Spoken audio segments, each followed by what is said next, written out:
Liheslaturan Guåhan is called to order. However, it appears this is an emergency session that I have called for today at 1 o'clock. It appears we do not have a quorum. I see Senators Barnett and Senator Taitigui and Senator Brown. So we're going to recess for 5 more minutes and hopefully get a quorum so we can begin this emergency session and address the issues that are facing GDOE. So recess for 5 minutes.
Imina 37 Liheslaturan Guåhan is called to order again. This is an emergency session called for Tuesday, August 6th at 1 p.m. In a letter to all senators, I wrote, whereas an emergency session was convened on July 30, 2024 to address various issues potentially jeopardizing the health and safety of students, including schools without sanitary inspections at GDOE.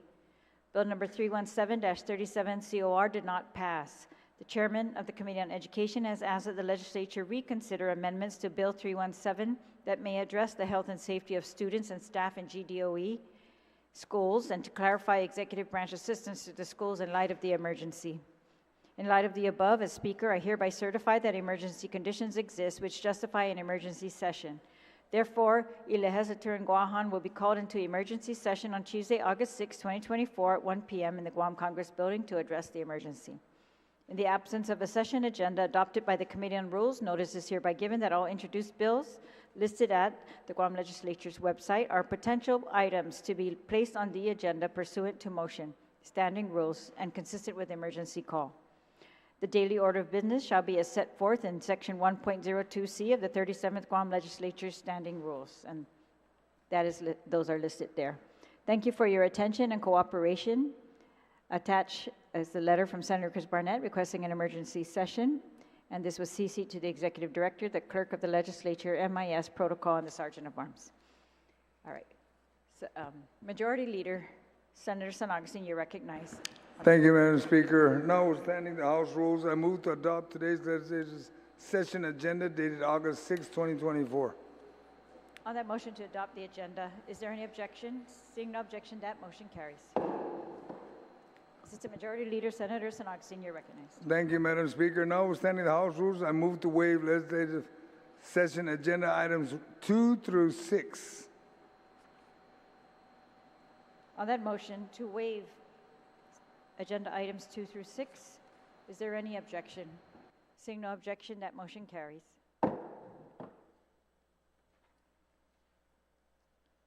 We're now on roll call. Clerks, please take the roll call.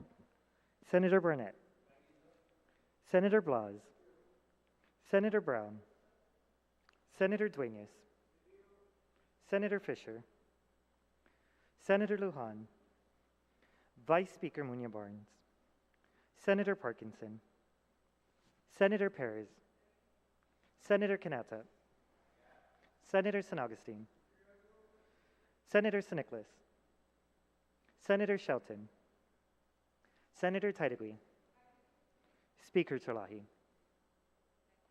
Madam Speaker, there is a quorum. Sijus Masi, Clerk. Majority Leader, Senator San Agustin, you're recognized. Thank you, Madam Speaker. Notwithstanding the House rules, I move to waive legislative session agenda items 8 through 13. On the motion to waive session agenda items 8 through 13, is there any objection?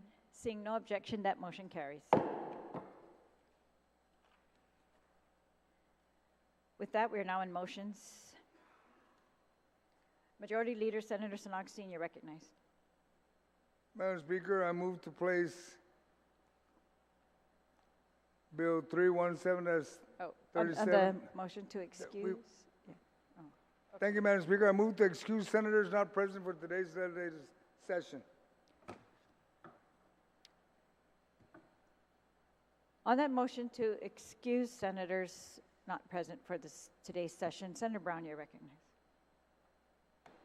I know, Madam Speaker, I bring this up when we do have session, but I'd like an explanation provided to the public as to why our members that are not present, they may have very legitimate reasons, but I think it's really not responsible of us to simply allow and grant these waives of their presence when we don't have any explanation as to why they are not here, so I have objection of doing that.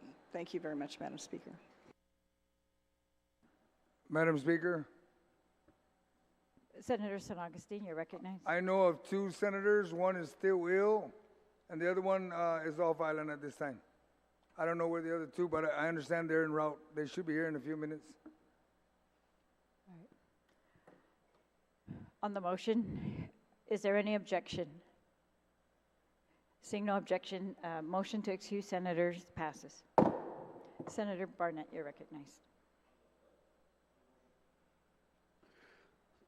Sudos Masi, Madam Speaker, buenas and afide to the people of Guam, and of course I want to thank my colleagues for joining us for this emergency session, which I requested to reconsider amendments and really just actions of the body on Bill 317. As last week, we really didn't have a lot of information from the superintendent and the team from GDOE relative to efforts they're making to come into compliance with the public health rules and regs.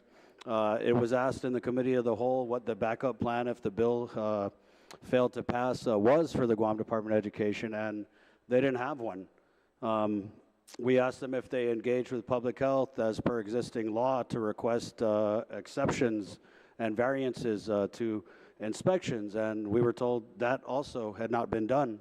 We were also told that the actions of the body relative to dealing with Bill 317 would only impact the 18 schools awaiting public health inspection. But now we come to find out that the Guam Department of Education is, if they haven't already, but will be announcing any moment now, a delay in opening of the school year for all schools across the district, ma'am. So given all of this new information, and also given that many of the amendments that failed in that emergency session added safeguards, I believe, and in the spirit of compromise, were offered and unfortunately not accepted by the body, ma'am. So that's why I called the emergency session. I know that other colleagues have supported the move to go into the committee of the whole, and they've practically the whole island's out there in the lobby waiting to be called in. So again, I thank my colleagues for heeding the call, and it's my hope that we can move forward and compromise, but without compromising the safety and sanitation at our schools. Madam Speaker, in the emergency session, I think that we looked at the self-inspection reports, and there was a real desire by many of the colleagues in here to see action on those findings, because those self-inspection reports are really the only gauge, the only glimpse that we have into these 18 schools that have been awaiting inspection since the start of school year 2023. And what did we see in those self-inspection reports? We saw... Speaker, point of order. Get to the motion, please. Please state your point of order. Just get to the motion. This is not time for debate. I'm getting there, ma'am. May I continue? Please. Cedros Masi. Madam Speaker, notwithstanding the House rules, I move to place Bill number 317-37 COR as amended in the Committee of the Whole on the second reading file of this session agenda. It's Bill number 317-37 COR, introduced by Senator Dwayne T.D. Nicholas and Senator Joe S. San Augustine, an act to authorize the operation of Guam Public Schools that are awaiting inspection for the school year 2024-2025. Could you please restate your motion one more time, Senator? Yes, I may, ma'am. Notwithstanding the House rules, I move to place Bill number 317-37 COR as amended in the Committee of the Whole in the second reading file of the session agenda. All right, there's a motion to place the bill as previously amended in the Committee of the Whole onto the second reading. Madam Speaker, Yes. I would need legal advice on this, because in order to consider the bill that failed, I think the body needs to first reconsider the vote of the body. Then you can bring it back, and then unless legal gives his advice, that we can bring it back to the forefront. Because it failed, the body needs to vote to reconsider the bill, not bring it back as if it never died, because it did fail. So I'd That's ask that correct. legal give an opinion I believe on the that one. motion was notwithstanding the House rules to place the bill as it was amended in the Committee of the Whole previously and failed onto the second reading. Is there an objection? I think there's an objection, so. All in favor of placing the bill on the agenda, please raise your hand.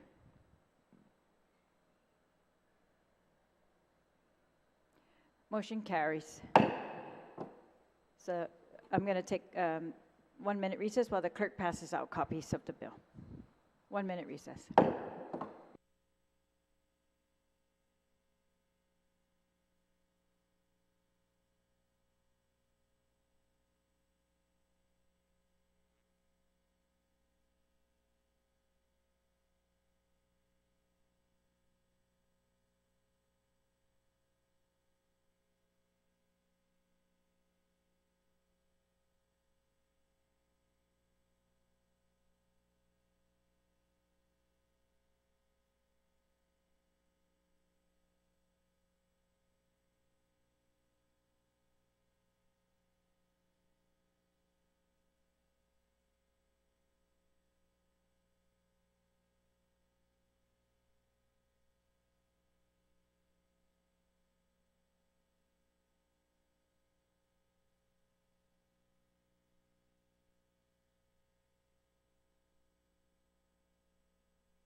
We're back from recess. Copies have been passed out. We're still under motions. Is there any other motion?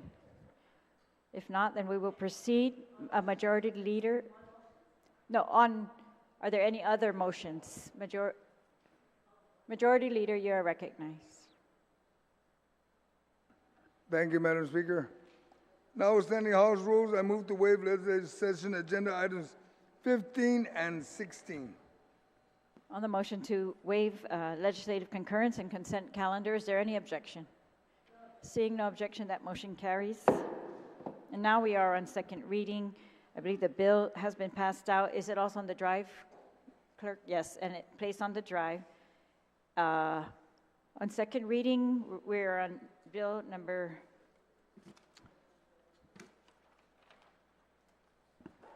Madam Speaker, yes. being that we were on the Committee of the Whole last week, are we going to proceed into the Committee of the Whole since we have a bunch of folks that are in the back waiting? Yes, And subject if- to and- motion, yes. Okay, I'll make But, that motion then. Yes, as majority leader, you're recognized. Motion to proceed to Committee of the Whole, and it'll be chaired by Senator Barnett, the Oversight Chair of Education. All right, on the motion to proceed to committee of the whole? You have an objection? Vice Speaker? I have a further clarification on that motion, Madam Speaker, if I may, to resolve into the Committee of the Whole, and then, of course, to call in the stakeholders to be here, the Guam Department of Education Board of Directors, the Guam Federation of Teachers, and the Attorney General of Guam. That would be my added to motion to Senator San Augustine's motion. And GDOE and Public Health? Yes, And- yes, ma'am. DPW? We had them last time? Is Yes, that- ma'am. Okay, so on that motion, is there any objection to that motion as amended? Or isn't there any objection to the amendment to the motion, to include the other people? No No objection. objection to that. And is there any objection to the motion then to Committee of the Whole with, to invite those people in? Madam Speaker, On I that rise motion. to a point of inquiry. Yes, please state your point. Ma'am, the point of inquiry is relevant to page 2 of the bill, section 2, line 12 and 13.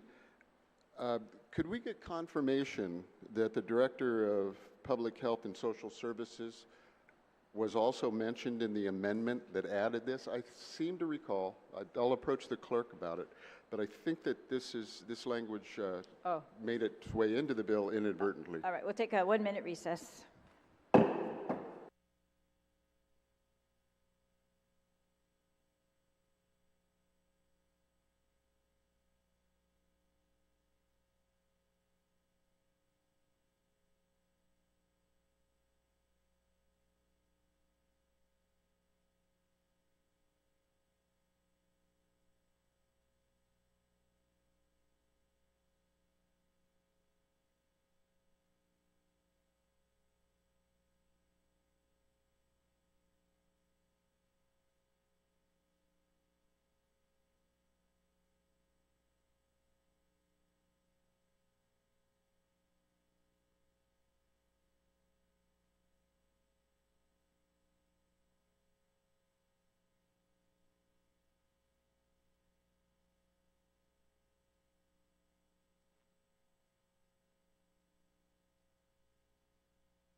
we're back from recess. Senator Barnett, you're recognized. Madam Speaker, I know there's a motion to resolve in the committee of the whole. I'd like to amend the motion to also invite former Speaker Judy Wampat as the governor's education liaison to participate in committee of the whole as well, ma'am. On that motion, any objection? Hold on, Madam Speaker. What about the motion that was addressed? Yours passed. Your amendment to his motion, and this is another amendment to that motion of who will be Just invited. wanted to clarify Yes. that was accepted, Madam Speaker. Thank you. Yours was, yes. Thank you. So on this amendment to the original motion, is there any objection? Seeing no objection, that amendment passes. On the motion now that we're going to resolve into the committee of the whole and invite all the people that we had previously motioned, is there any objection to that? I'm sorry, Senator Fisher, your hand was up for something else. So we're going to go to committee of the whole right now. Okay, so seeing no objection, that motion passes, and we will now resolve into committee of the whole to be chaired by Senator Chris Barnett.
The Committee of the Whole is called to order. Colleagues, materials for the Committee of the Whole are in the shared session Google Drive folder labeled Committee of the Whole, Bill number 317, 37 COR. Proposed amendments must be submitted in writing to the clerks via email, sessiondrive@guamlegislature.org. Amendments not in writing will be called out of order. The rules of engagement for Committee of the Whole. We're going to have 3 rounds for discussion. We'll have 2 rounds of questions for the panel, with each senator allotted 10 minutes for questions, not including responses. Time to speak may not be yielded from more than one member to another. A member who yields that member's time on a question yields all that member's time on that question and may not later speak, even if all the time yielded was not used. After the completion of 2 rounds of questions, panelists will be excused. Third round is for amendments and/or comments or an opportunity to speak on the bill. Questions shall be confined to the substance or nature of Bill 317-37. Personal inference as to the character or the motive of any senator or any of the individuals testifying is not permitted.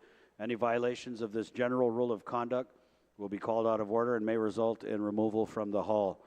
Proper form and decorum shall be practiced by all present. Individuals who fail to maintain proper form and decorum will be restricted from participating and will be escorted and removed from the room.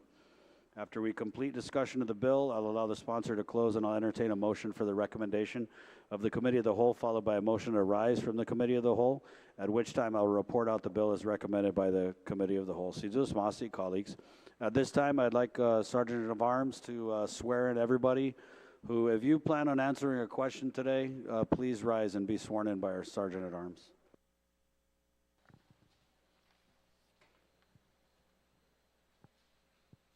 Please raise your right hand. Under penalty of perjury, do you affirm that any and all information you provide today, whether it be verbally, electronically, and in writing, be the truth, the whole truth, and nothing but the truth? Mr. Chair, you're under oath. You may proceed.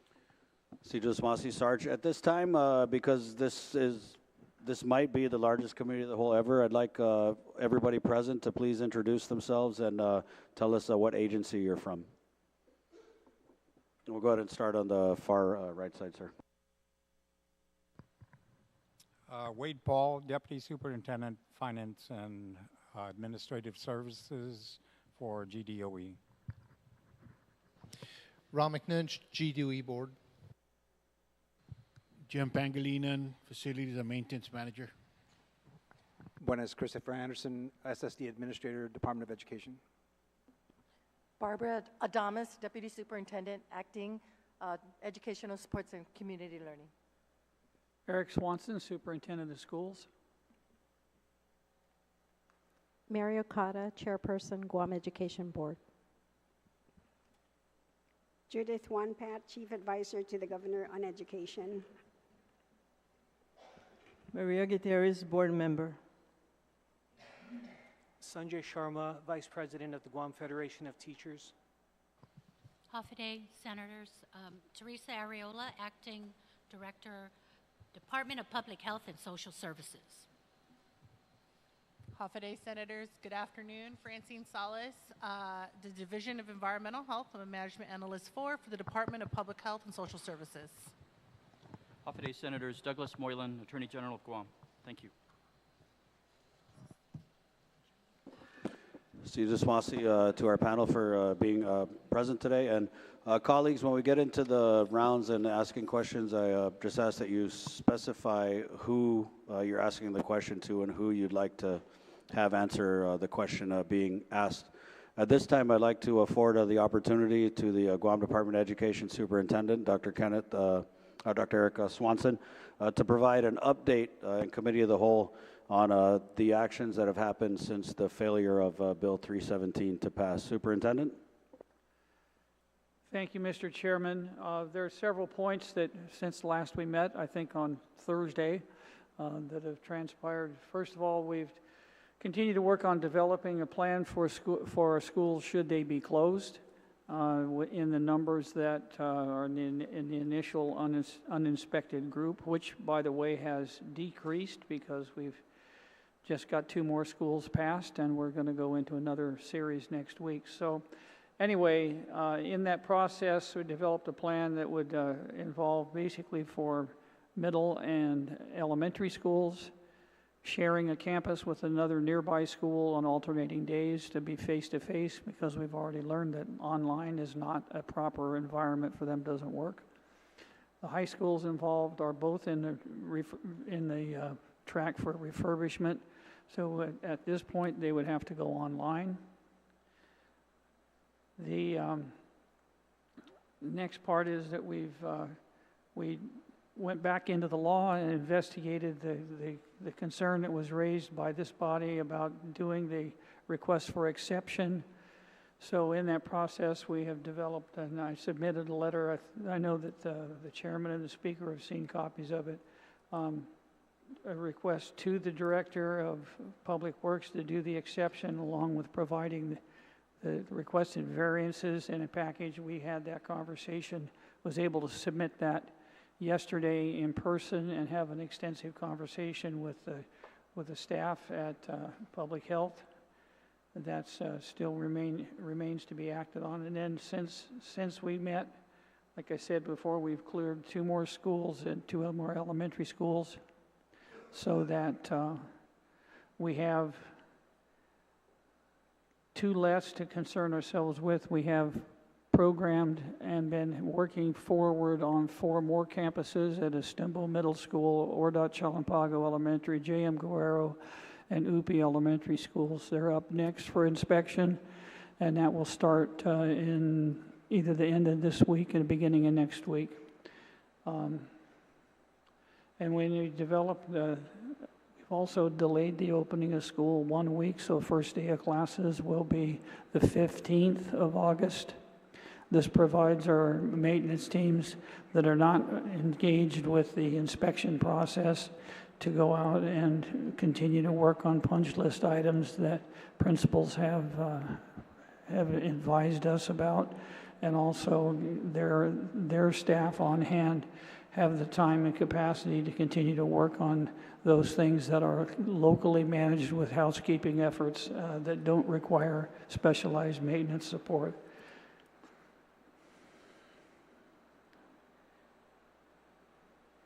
That's pretty much it from last week to this week.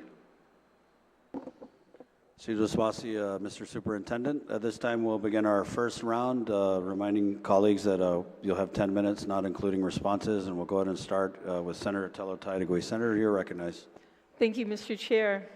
Being the first, I'm sure everyone here is anxious to be a part of getting the schools open, and I greatly appreciate your attendance here. The one question I have is to Dr. Okada as the board chairman. You weren't here in the last week when we had these questions, so I guess the elephant in the room is, what does the board have to do with ensuring that the schools open on time and are safe? What is the board's responsibility? Thank you, Senator Taitagui. The board's responsibility is to oversee the actions of the superintendent. And we evaluate the superintendent based on what he's required to do by law.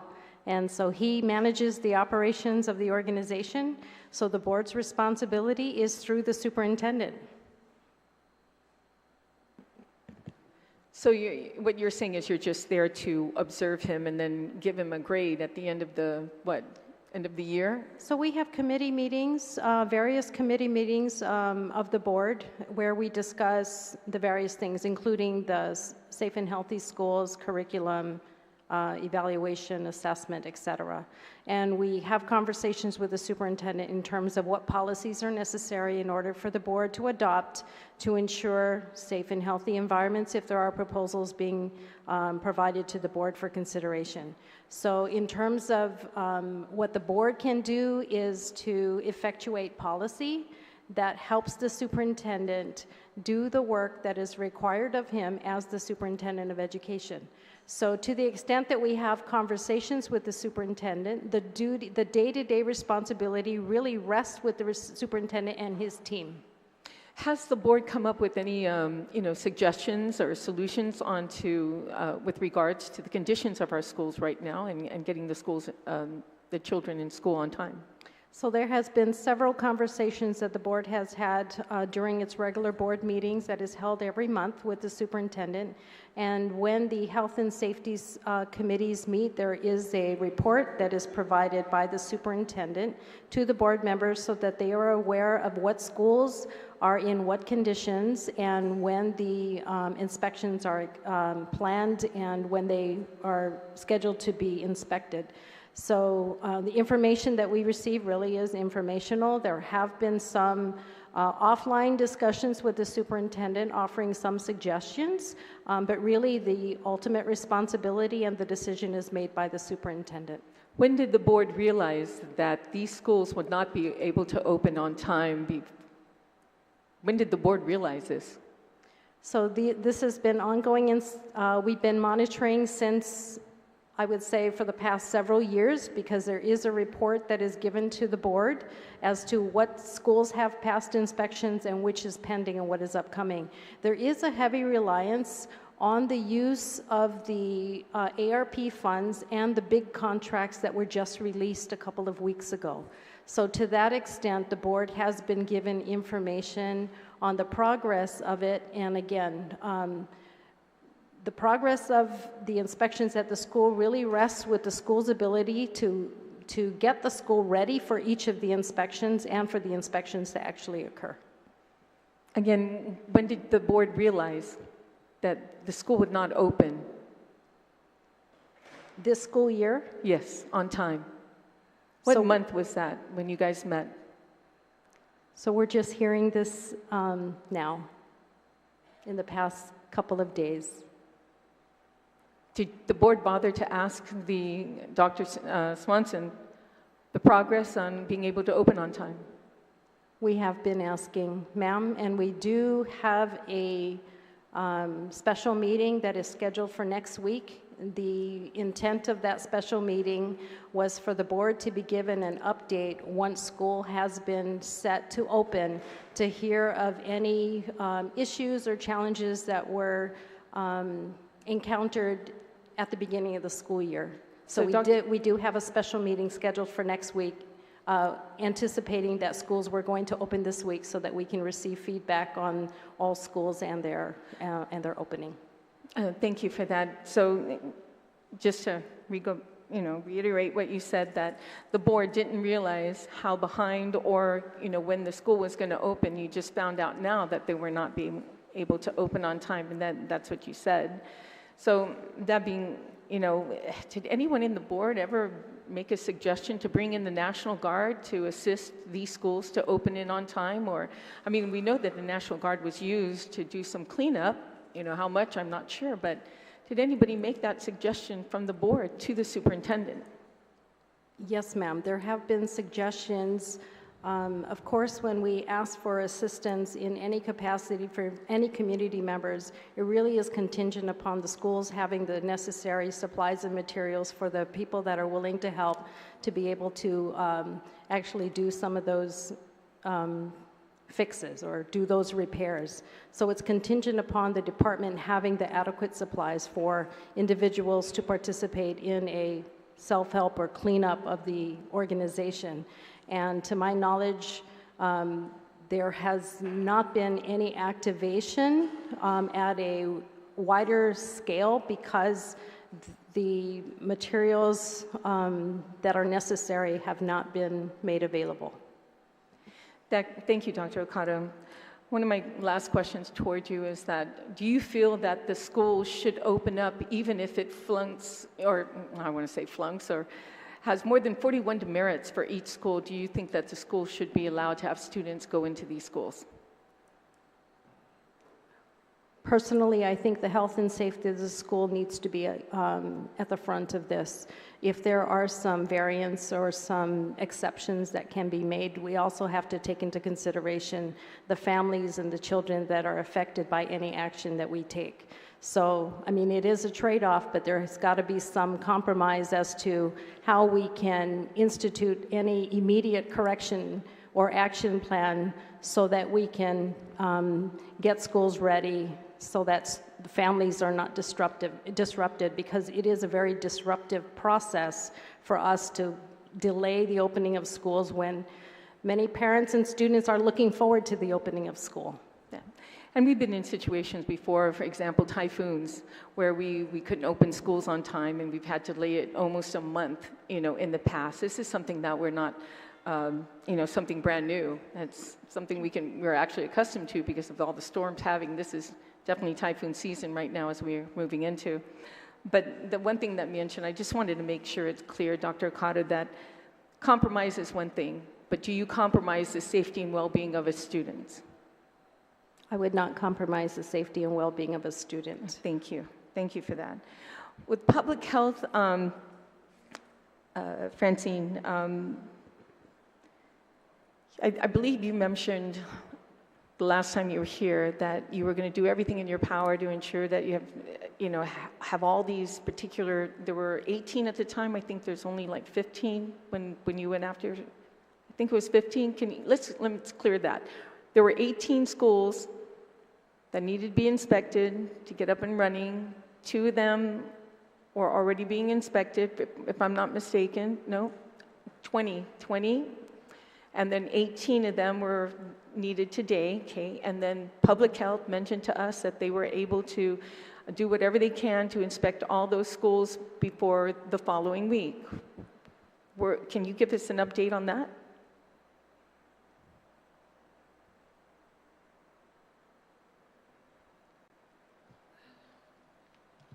Off a day, Senator. We did actually, last week it was 19 schools based on the press release that was sent out by Public Health. We found out preliminary that one of the schools' inspection was completed, so it brought it down to 18, and we were at Marshall Sablon last week. So that we're now at, 17 schools left. The pickle that we're put in is that we can inspect quickly, and I'm sorry, I think the microphone might have went off. You want to switch another mic just next to you, Acting Director, if you can give Francine that microphone. And go ahead and move it closer, Francine, if you can. better? Okay. Yes, okay, just move the microphone closer if you can. Okay, so the pickle is, there's a current category that we have right now of those remaining 17 schools. They're not inspected. They haven't been inspected. If they were to fail inspection, they will not be allowed to open. They will not be allowed to permit until they make all the corrections and we re-inspect. So right now, these 18 schools or 17 schools are in this category of have yet to be inspected. And so if Bill 317 is being reconsidered here, the potential to slow down maybe the speed that would allow them to continue to operate, slow down our inspection speed, and then it would allow the school to open. Can you go back to that slow down speed to allow if the bill to pass? Let's go back to 17 schools that need to be inspected. Correct. And these particular 17 schools, when I last week that you were going to do everything in your power to inspect these schools. Now, yes. The reason why Public Health hasn't gone out and inspected these schools since last week was because they needed to be assessed again by DOE to fix their demerits and everything like that before you come out, or not? Because I'm getting a little bit confused on. So can you explain it again, Francine? Okay, sure. So I had said on average, for a full inspection to occur, it would take a full week. A full week, okay. But because it was put out in the press release and my acting director wanted to proceed regardless of where Bill 317 was, we were going to proceed and inspect as many schools as we can before Thursday. And so what would happen is the inspection coverage is going to be compressed, condensed. The whole inspection gets condensed. So our plan was to inspect the schools until they fail. And it could be in the first day. It could be in the second day. And the schools could have corrected the things that they found that were violations on the first day. We come back the second day because they're still passing, and we go and we continue as much as we can until we hit the demerits of 41 and above and the inspection's been completed. But so far, in the case of Marshall Sublime, they have been below 41 demerits for the first 2 days of the inspection. We allow them a couple days to repair, and we went back on site, and they had repaired enough to be below 41 for us to continue the inspection. We're gearing up to inspect, I believe, based on our list, I think it's Estembo Middle School is our next target school. And I did say we were going to try our best. 18 schools is quite a lot. How many inspection agents do you have? Can you do like 3 schools in one day, 2 schools, or you just have only 2 set of, how many individuals go to each school to inspect? Because it's like 1 a day. I'm thinking that you are going to bring in more people, to assist, especially because we're in an emergency situation. Bring in more people, hands on deck, to at least do 3 schools a day or 2 schools a day. But now you're saying you're just 1 school, then you sit back, you wait until they finish. I mean, what happens with, so go ahead. Acting Director, you wanted to say something? Go ahead. I just wanted to clarify, Senator. The assumption that I'm hearing, and correct me if I'm wrong, is that you're thinking that each school only takes 1 day for 100% inspection. No, that's not what I'm saying. I'm saying that so we're on the same health, page then. Yeah, public health is only, it takes 1 school 1 day. I was talking about trying to get public health in there and more manpower to at least do a couple schools a day where you have group A going to this school, group B going to that school, and group C going to that school. I mean, if it's supposed to be all hands on deck. But what I'm hearing is that you only have 1 group of people going to a school. It should be more than that, on hand. Sure, I understand, Senator, there is an emergency, and it is an all hands on deck situation.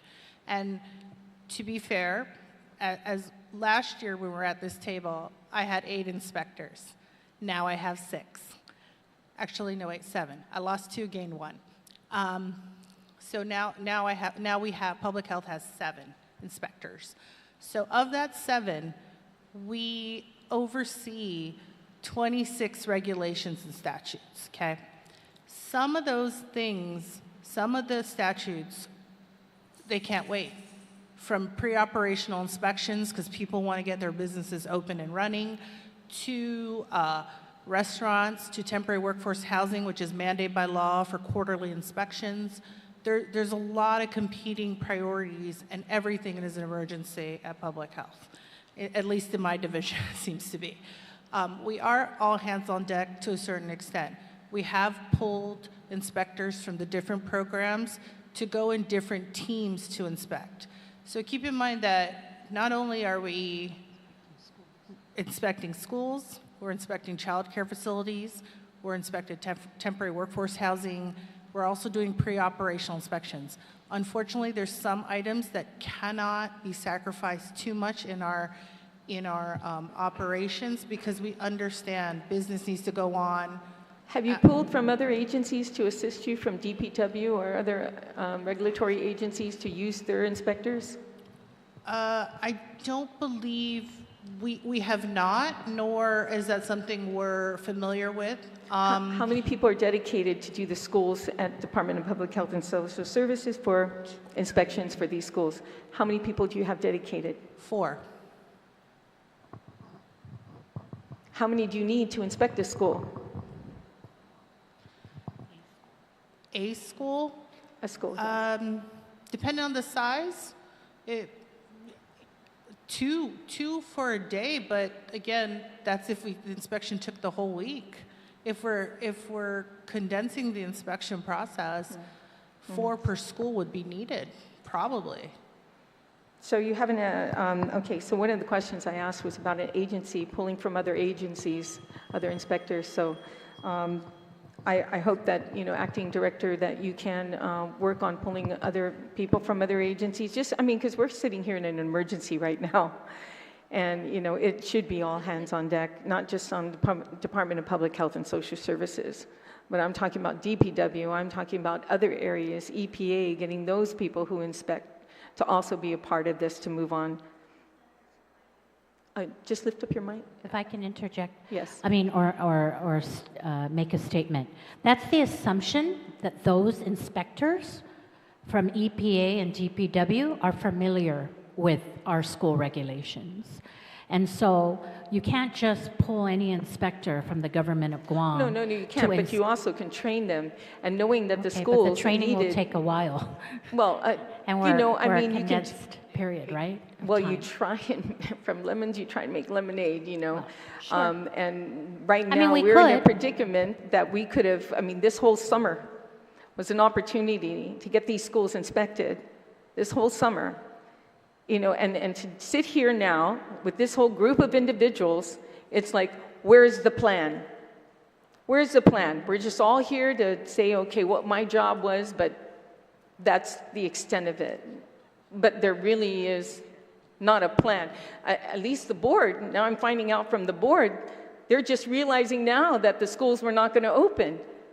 So this is very, very frustrating, not just for us, and I'm sure for you, but the parents and teachers. You're looking at all these numbers here. You're looking at inspectors, 7 inspectors of public health, 4 that are dedicated to this situation, and it's like we're going to have to come up, this body is supposed to come up with a plan. I know the superintendent mentioned something about, other alternatives, online schools, particular ones, the exception of variance. But the first thing he said, continue a plan should be closed. Superintendent, you mentioned at the very beginning something about a continuation plan. Can you elaborate on that, please? Unless that's the one you had an idea to do face-to-face by every other day, or in some situations where schools will go online. What really is the plan for you today, moving forward? Do we extend to August 15th instead of the 8th? And if you're not ready, does that mean maybe the end of August to begin school? Really, what is your plan? We've extended to August 15th to start. To go beyond that date, we run into an issue with the end of the teacher work contract. So if we go beyond that week, then we have to start calculating additional pay for all of the teachers in all the schools, because we'll have to add days to the year at the other end to make the 180-day requirement. Our plan is to go as fast as we can on inspection, and if schools fail, then we have to double up, and we've got that mechanism. We know which schools would go where if they were to fail.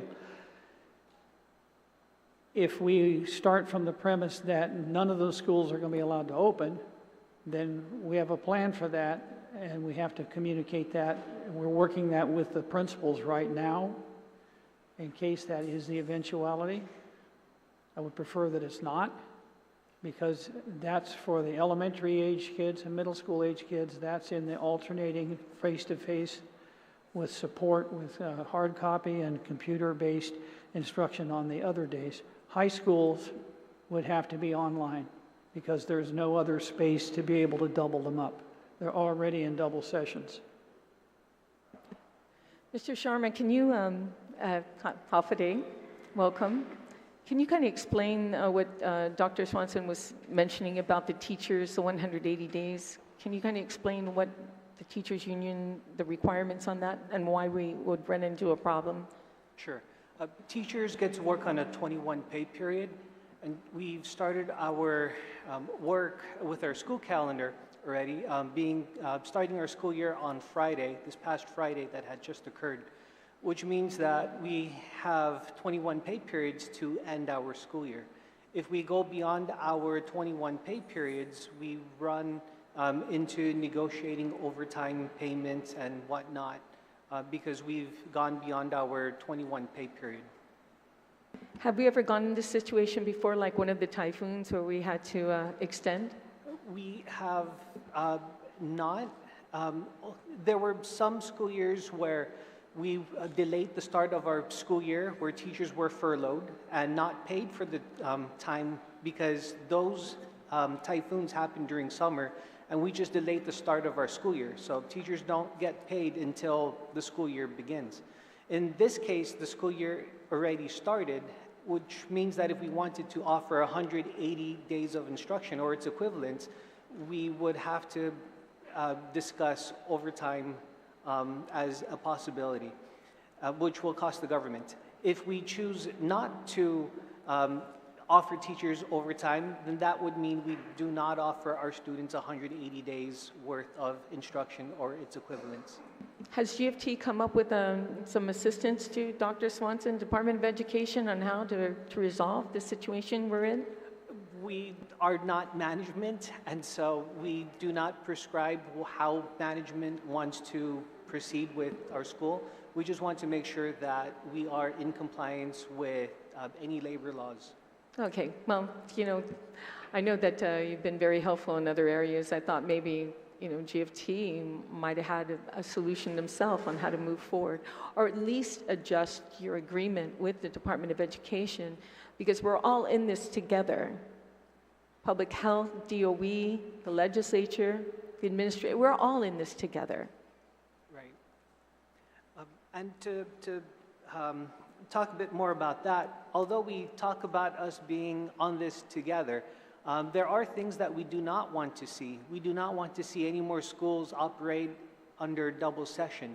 You know, hard calls need to be made on management's side to end double session in our schools. It shortchanges our students because they don't have instructional time.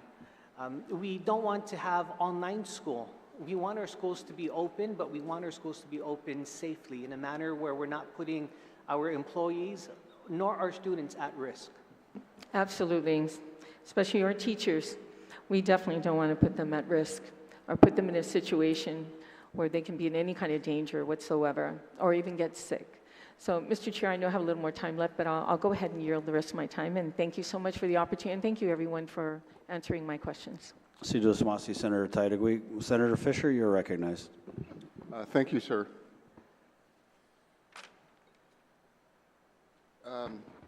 Dr. Swanson or the Department of Education,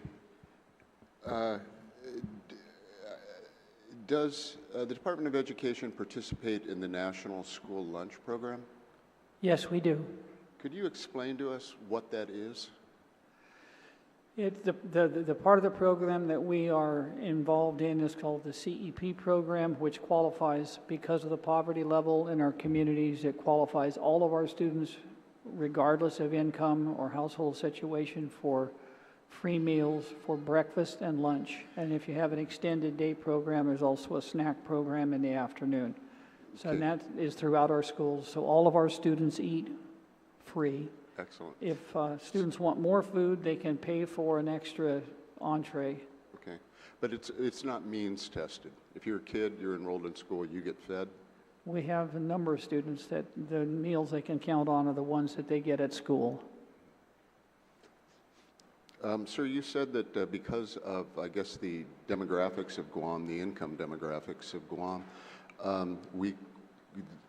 that's why we're not means tested, because there are so many children living, I assume, below the poverty line, or whatever the cutoff is for the feds? Yes, and the overall economics of the community help drive that, and this is not, unlike the free and reduced lunch program, those where the parents have to submit their tax returns and documentation and then make an income level cut to qualify for that program.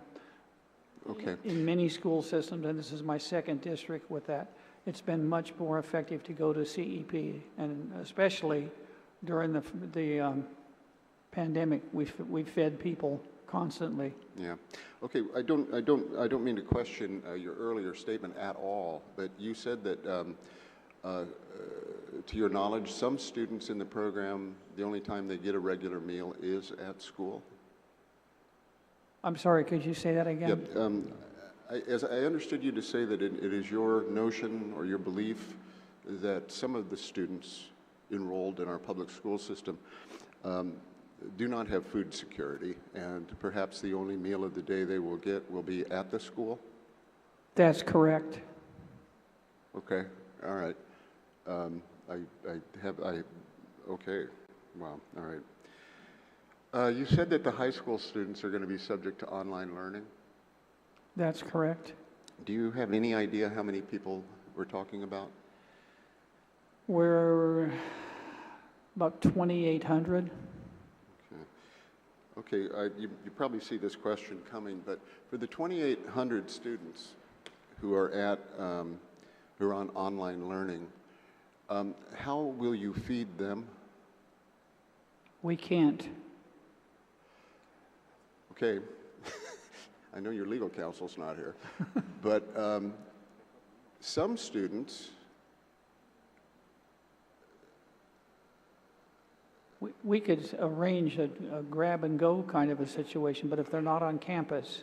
Well, yeah, because I'm thinking, okay, we've got some students who are on campus and getting fed, some students who are situated no differently from those students, except for the fact that we can't accommodate them in school, and as a result of our deficiency, not the students, obviously, it's our deficiency, you simply can't feed them.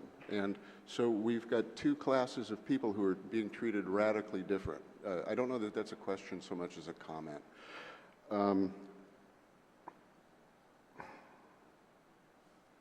Do you think, well, okay, I assume that the National School Lunch Program, we're getting either outright cash advances or reimbursements from the feds, or they are giving us matching funds. Is that true? That's a less than equal match, but yes, it's reimbursed. Okay, so it is reimbursed. So would you characterize the federal participation in the National School Lunch Program as it is applied on Guam? Would you characterize the federal participation as significant? Yes, it is quite significant. Does it run to more than $1 million? Yes, it's well over $1 million in the course of a school year. This last year, we're a little over $30 million. $30 million. Okay, so if I understand that the Code of Federal Regulations, my belief, the Code of Federal Regulations, as it applies, as the National School Lunch Program, requires during a school day that a participating institution or agency like GDOE feed the children. That's my understanding. Is that correct? I believe so, but I don't want to state any detail on that. I'm not an expert in that field. Yeah, that code section's about 500 pages long, so believe me.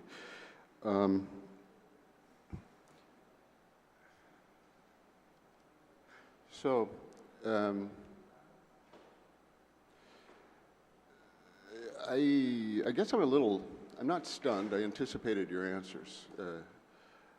I don't think that there is any sort of reasonable explanation.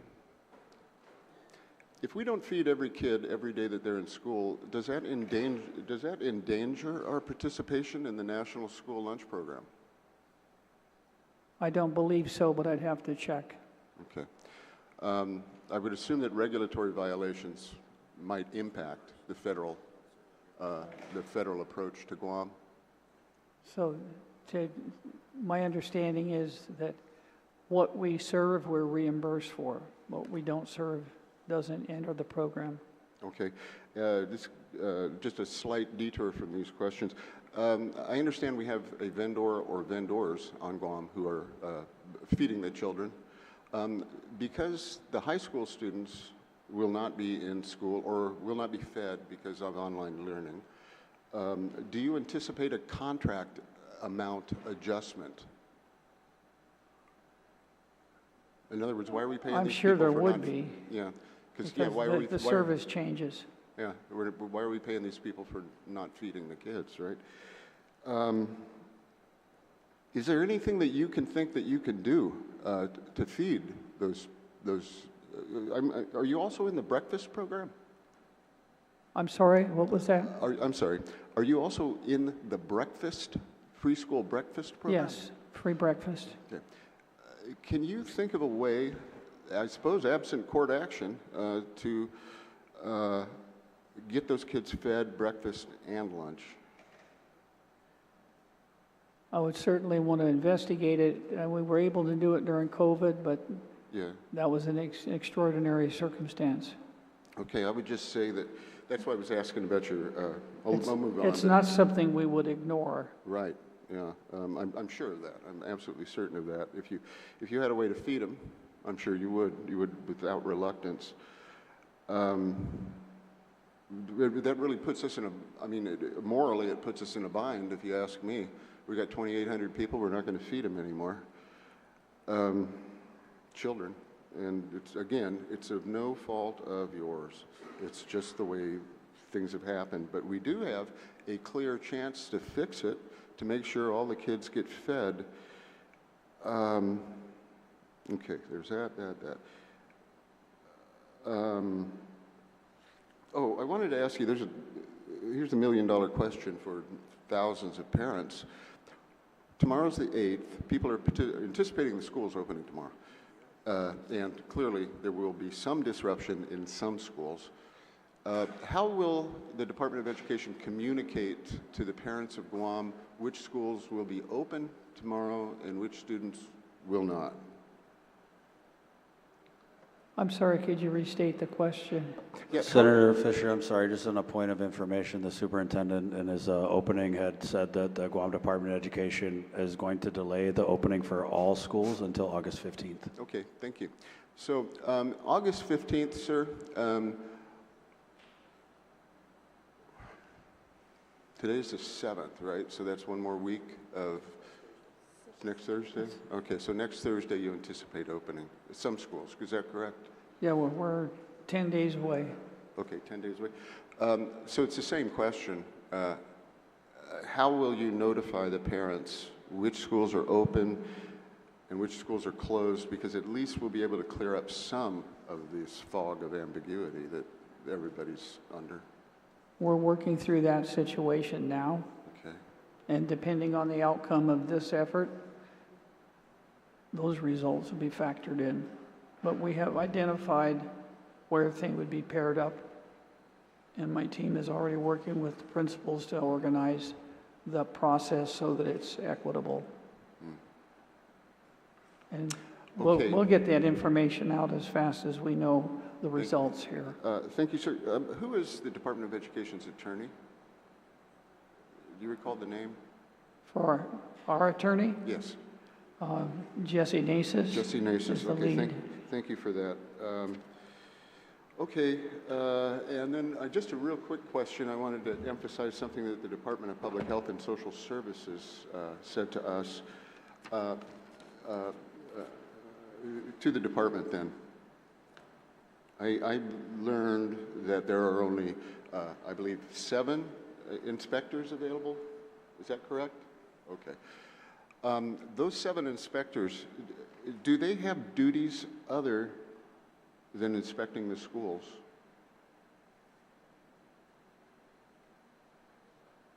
Yes, yes, Senator. As was mentioned earlier, inspection, it's not just schools that we do. We do businesses, restaurants, child care centers. So other than schools, we're inspecting other facilities. Okay, thank you, ma'am. Is it fair to say that you have on Guam perhaps thousands of buildings, institutions, places of business that need to be inspected?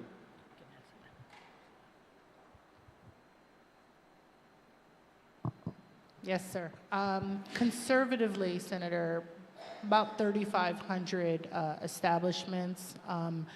Water vending machines are schools, restaurants, temporary workforce housing for H-2B visa workers, child care facilities, nursing homes, hospital cafeterias, schools. Yeah, so roughly 3,500 permitted establishments. But in addition to that inspection force, activity that we do. We also have the mosquito control surveillance program, which we are a part of. We also, any sort of commodities that are imported into Guam that are under the Food, Drug, and Cosmetic Act, we oversee and work with customs. We conduct inspections of those products as well to see if they can be released to the importer.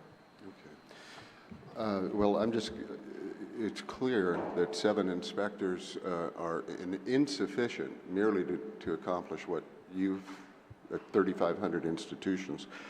I just don't see a way that we could, public health, it's an impossible task. You cannot complete all these compressed inspection and not bring the rest of the economy to a halt. I mean, it's as simple as that. Anyway, okay. Senator, if I can state that in a year's time, through very diligent work with the Department of Education, we inspected 20 schools. Okay. And that's in a year's time. So you can imagine what is the situation now, Well, that sounds, a few days before school beginning, thinking that we're going to be able to really do our due diligence in ensuring that the regulations are met in a week's time for 18 schools. So just to give perspective, 20 schools in a year. 20 schools in a year, we've still got maybe 18. 16, maybe 18 to go. 17 or 18, and sorry. That works out to roughly 2.5 weeks per school, which doesn't, considering the size of the campuses and the complexity of the job, does not seem unreasonable to me to do a thorough, accurate job. I guess I don't have, Mr. Chair, I don't have any other questions. I just hope earnestly that we can get all of the schools open and somehow get these kids fed too. So thank you very much. Thank you, Senator Fisher. Senator Kanata. Thank you, Mr. Chair. Hafri todos hamzu sidus masi fari fatate mitu. Hope you all had a good lunch. Thank you for the update, Mr. Swanson, regarding Department of Education. Appreciate the team's hard work, and I know you had a successful training yesterday. So this is to be addressed by you. What do the schools need to pass for inspection, and what does the process involve?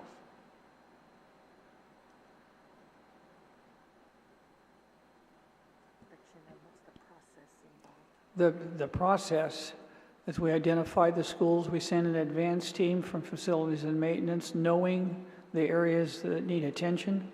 And that could, now we're down to the schools that, if you recall last year, were in the phase 2, phase 3 category. We're in the phase 3 group.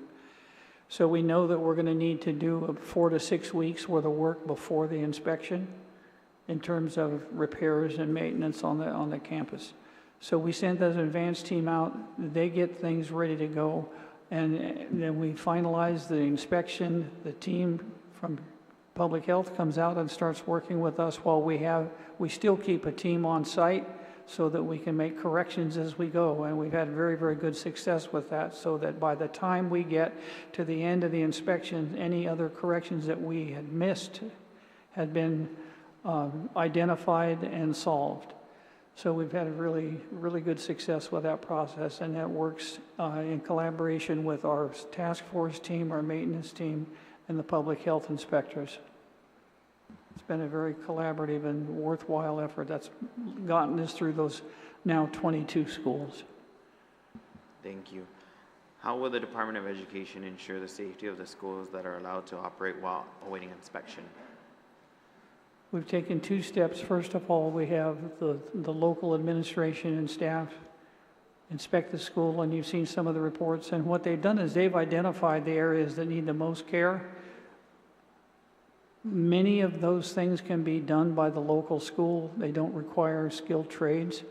So we've been approaching it that way first, and so we've had a lot of cooperation from mayor's offices, PTOs, community groups, depending on the school community itself, along with the staff of the school. And then we go in and do the rest of the work with our own maintenance team. And Some of that is being done under contract. For example, air conditioning, we have that contract ongoing.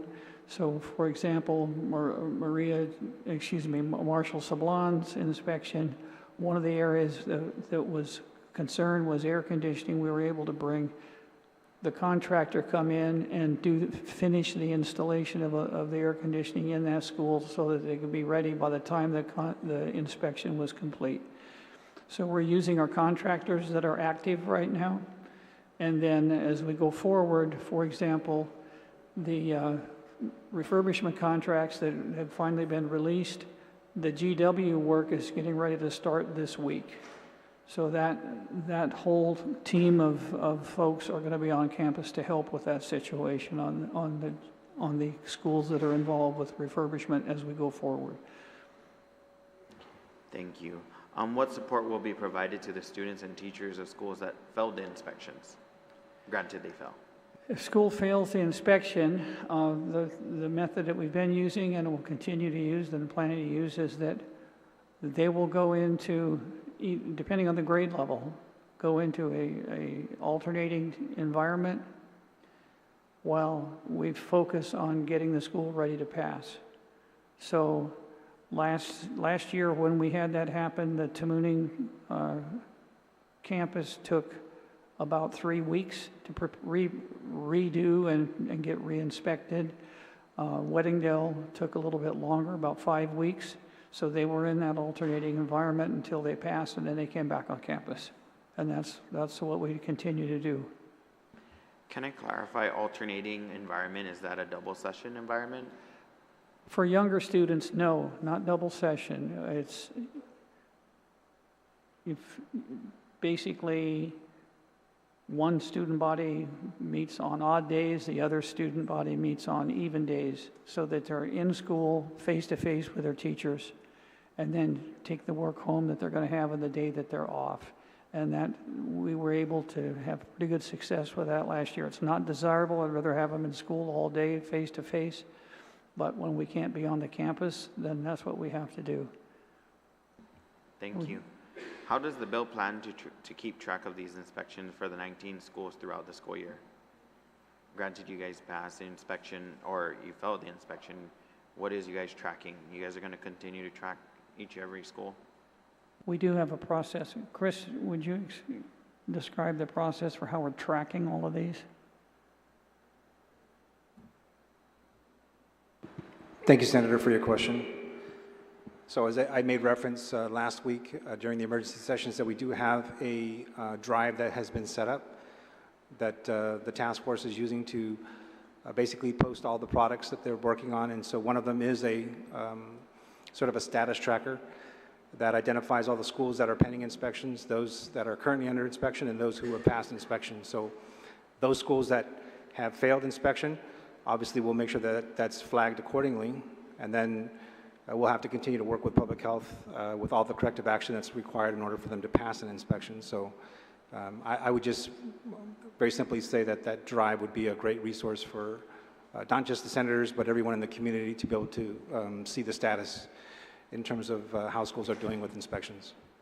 And that drive again, Mr. Anderson, is available to everyone, correct? Yes, so if you go to the DOE website and you just scroll down a little bit from the main menu on the top of the page, you'll see a link. I believe it's entitled DPHS School Inspection Status. Just click on that and you'll be able to see all the different folders that we've set up with different products inside each folder that will give clarity in terms of different types of questions that people may have. Thank you so much, DOE. Again, thank you guys for your hard work. The following questions will be directed to a GDOE board. What specific steps have been taken to ensure all school facilities are ready and are safe for the students by the start of the school year? In your capacity.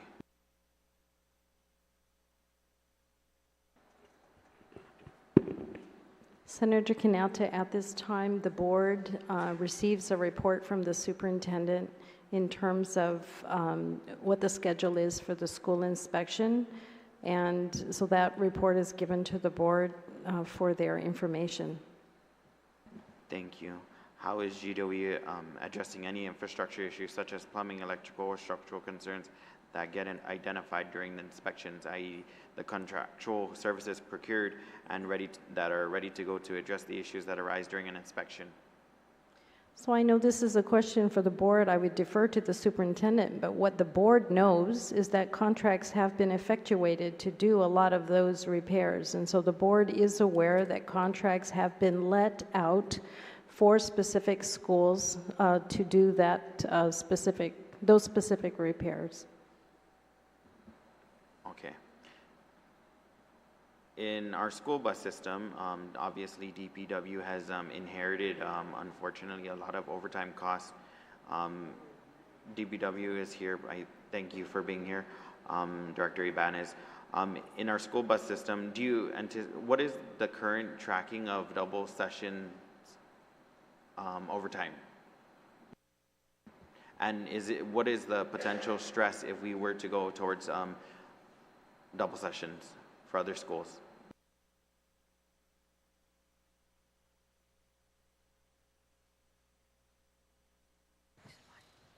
Good afternoon. So our current tracking for the double session with JFK and the other middle schools, we're looking at 15 to 20,000.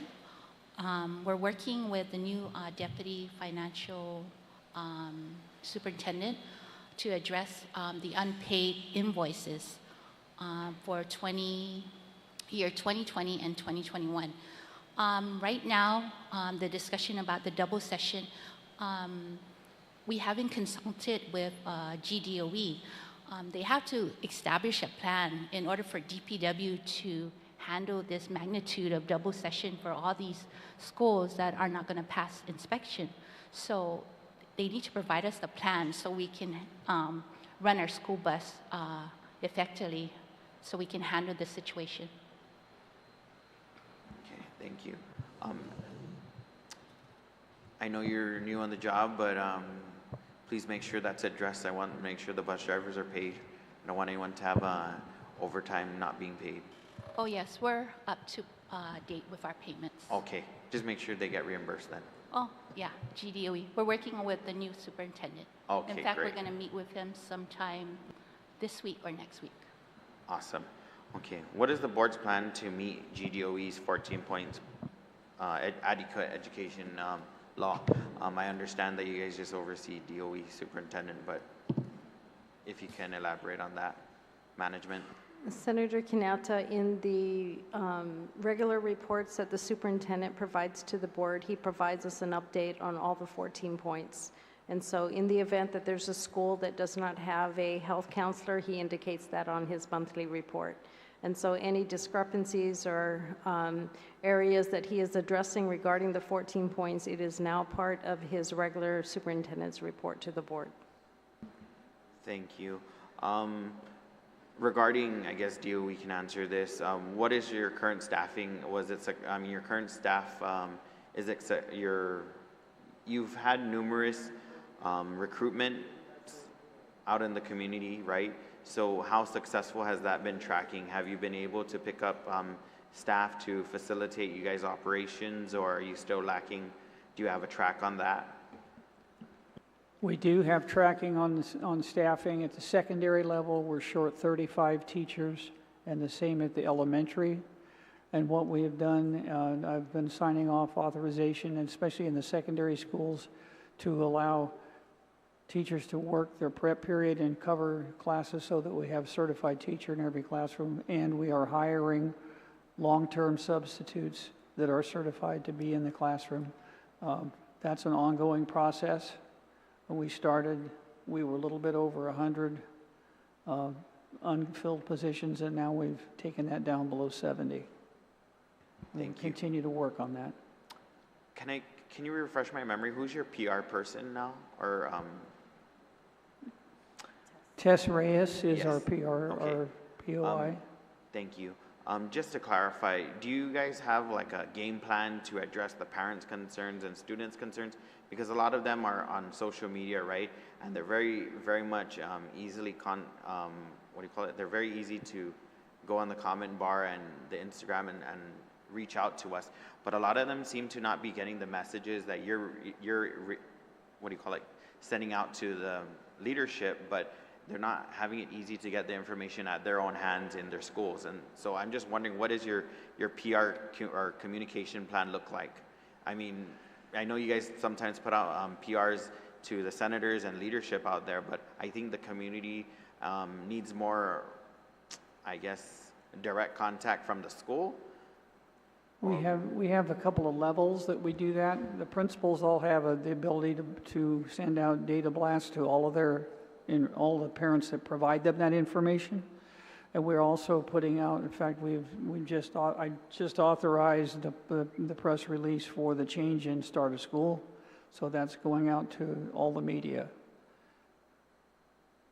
Okay, thank you. I would suggest that you guys work with a media company to develop infographics so that people can understand the situation easier and that they can get the idea of what the operation is going to look like moving forward, right? Thank you. One question to the AG. What is your opinion of the current state that we are in with GDOE, and what do you suggest our body do to move our island and our community forward?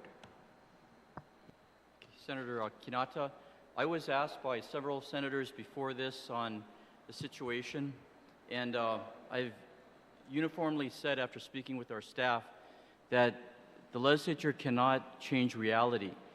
By not doing these sanitary permits, inspections, whether a school is dangerous or not or has certain dangerous conditions isn't going to change by passing a piece of legislation, and the exposure to the government of Guam and the people of Guam's coffers will continue regardless of what the legislature passes on passing a bill or not.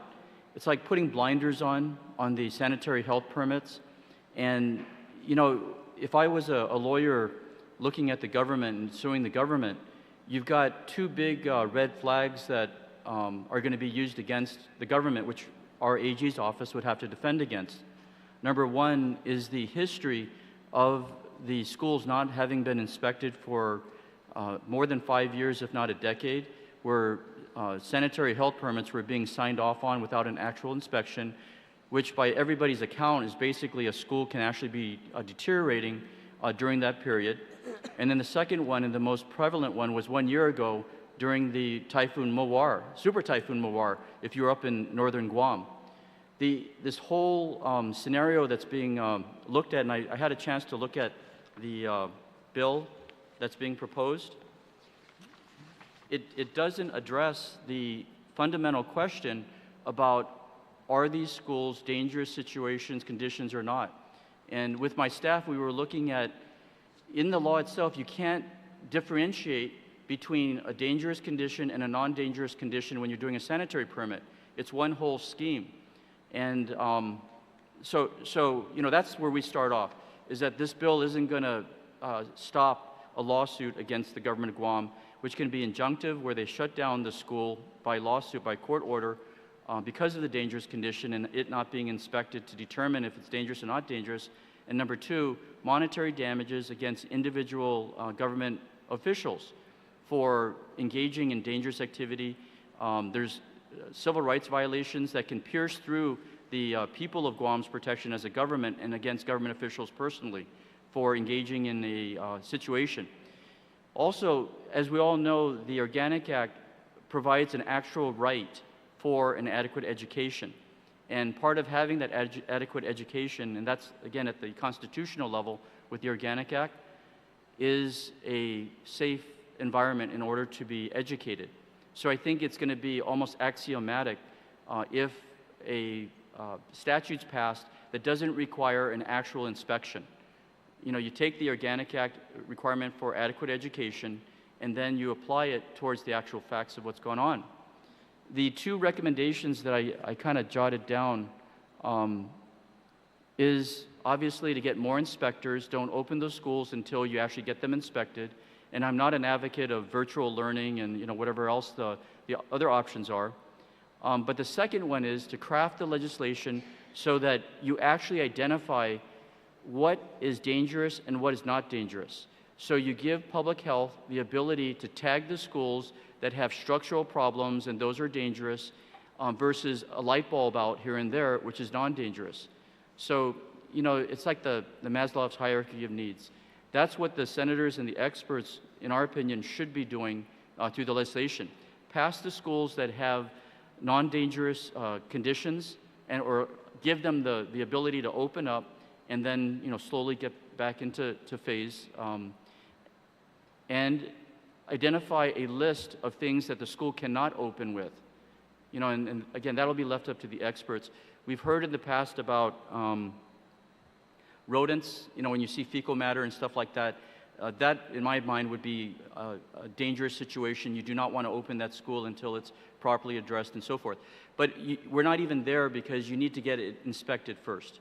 So, you know, whether we hire from off-island or, you know, public health is able to certify, you know, maybe the ones that are certifying the DODEA schools or, you know, whatever the scheme is. But that's where we're coming from in the AG's office. It's not going to stop a lawsuit, this bill, if it's passed. Somebody needs to actually do a physical inspection. Thank you, Senator. Thank you, Attorney General. At this time, Mr. Chair, I have nothing further. Thank you. Senator Canata. Senator St. Augustine. Thank you, Mr. Chair. I'd like to ask a question of the facilities manager at DOE. How many schools already haven't been inspected and needs to get inspected total? Senator, we're tracking 19 schools, 18 that are pending inspection, and one that's currently under inspection right now, which is Marshall Sablon Elementary School. 18 schools? 18 schools pending inspection, and that's one campus that's got two schools operating. And then you have Marshall Sablon Elementary School that's currently under inspection right now. Not complete. So, what? Let me back up. I'll make it more simple. You have 41 minus 2 makes 39. No, I'm just trying to say that we've got a facility, right? But we have two schools on one facility. So we're talking about number of schools, yeah, a little bit different from the number of facilities that need to be inspected. Okay. If that helps clarifying. Let me go backwards one more time. You have 41 schools, 2 will never be inspected until they build it. FB and Simon Sanchez, correct? That is correct. Okay, now we're down to 37.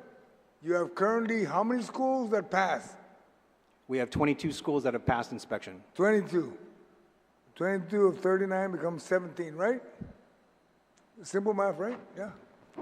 Okay, come on, Mr. Anderson. It should be simple math, that is correct. No, let's keep it simple, okay? Because sometimes we get too far ahead on ourselves and then nothing gets fixed. Out of the 17 schools or facilities, whatever you want to call them, how many probably won't pass in the next month? Well, I believe last week in the emergency session, I believe we talked about perhaps, if my memory serves, it was roughly the refurbishment schools for sure that are going to require at least 6 months or more to perhaps. Which school? How many schools? The schools that are identified for refurbishment, which the superintendent identified to be approximately 10 schools.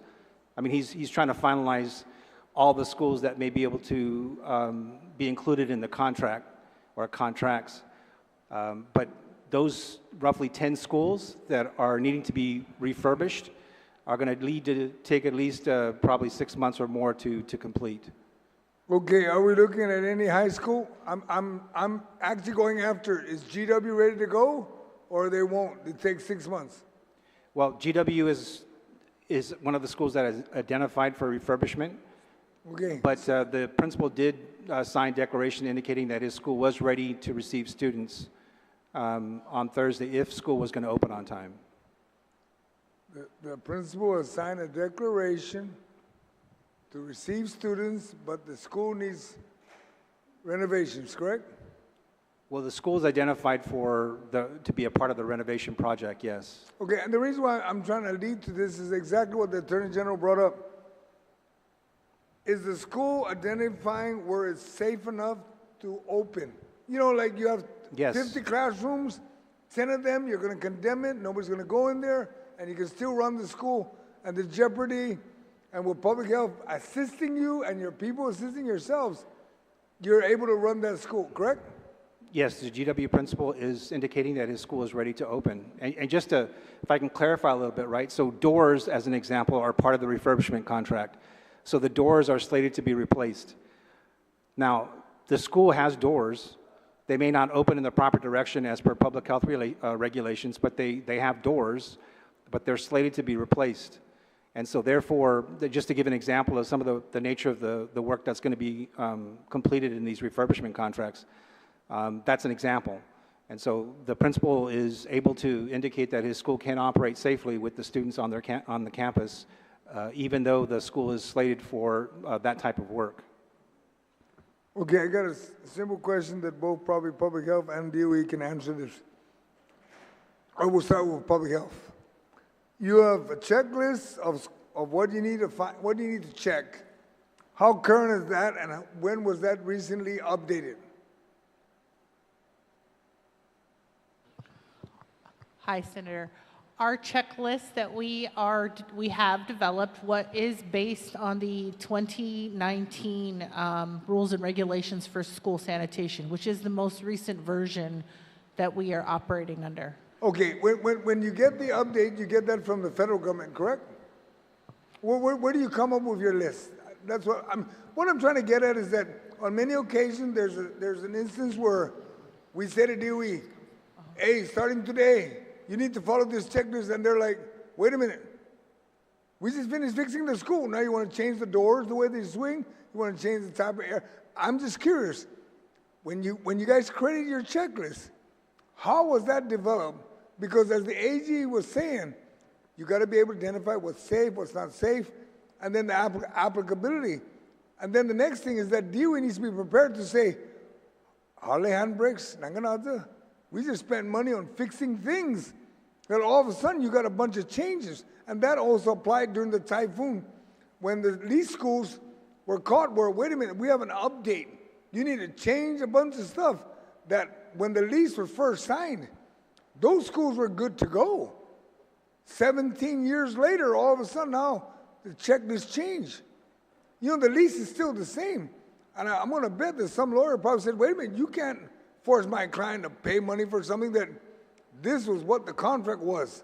When you want to change, you got to wait until the end, then we reconstart it and redo whatever, because you can't just keep changing horses in the middle of the race.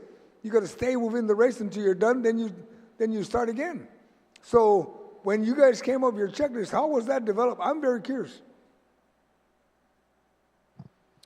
So the checklist that we have, it is from the regulations.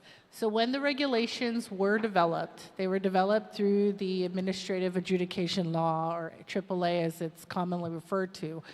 But in addition to the regulations that we had internal public hearings that is required, and we developed what we had developed and we had stakeholder input. But there also was an attachment called the public health reasoning. So every single regulation in the public health reasoning, there's a referred to sort of a, what standards we're relying on, what the CDC recommends, what any sort of federal or national agency has for recommendations on school sanitation. So that's actually our basis. And when we go to GDOE, we say the same thing.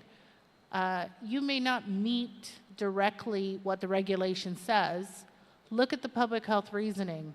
See what the notion is behind that regulation, and see if you can still meet the reasoning in a proposed variance, and present it that way as to what you're going to do to mitigate the potential risk.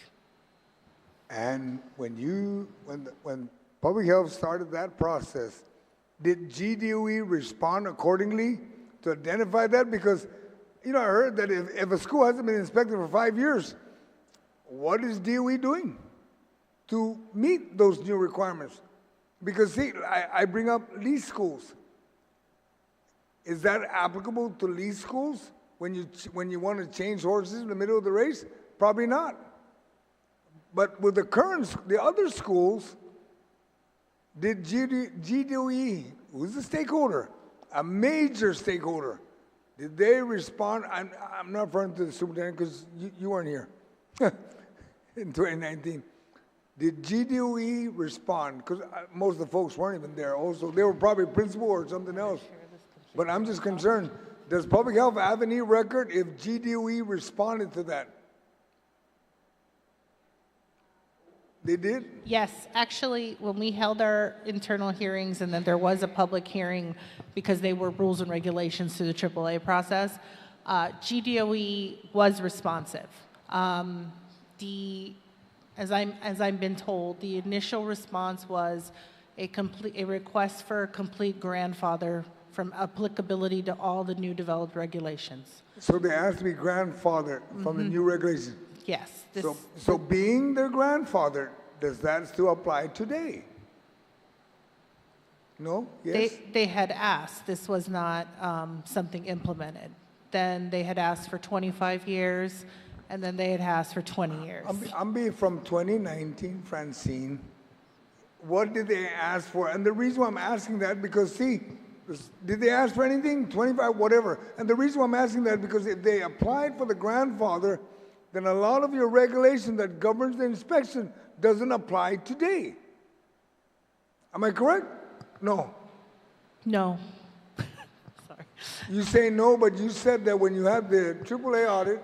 Well, that was their input, Senator. That was their request. That's not something in our regulations that gives any sort of authority to grandfather the existing schools from sanitation. That was their request as a stakeholder. It was not granted. In fact, it wasn't granted? Was not. And you have a document that they acknowledge they weren't grandfathered to anything.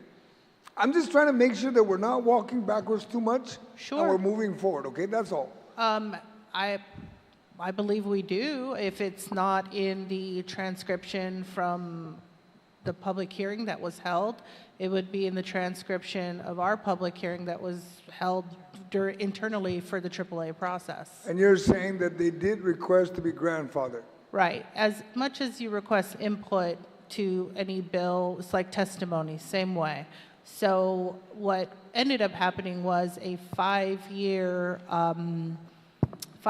for existing facilities, not just GDOE, but all existing schools have 5 years to come into compliance with the new regulations. Okay, so that will apply today and moving forward then. That's correct. Okay.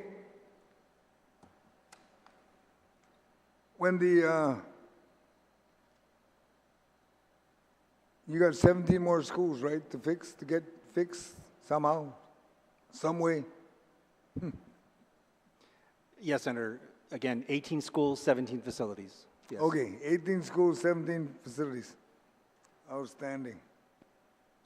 How many schools are possibly going to go to double session? And where?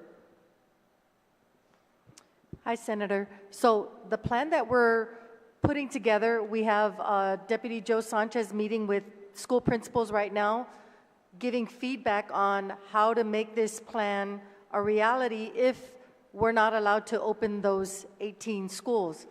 So the plan is not a double session. It's to have the schools alternate.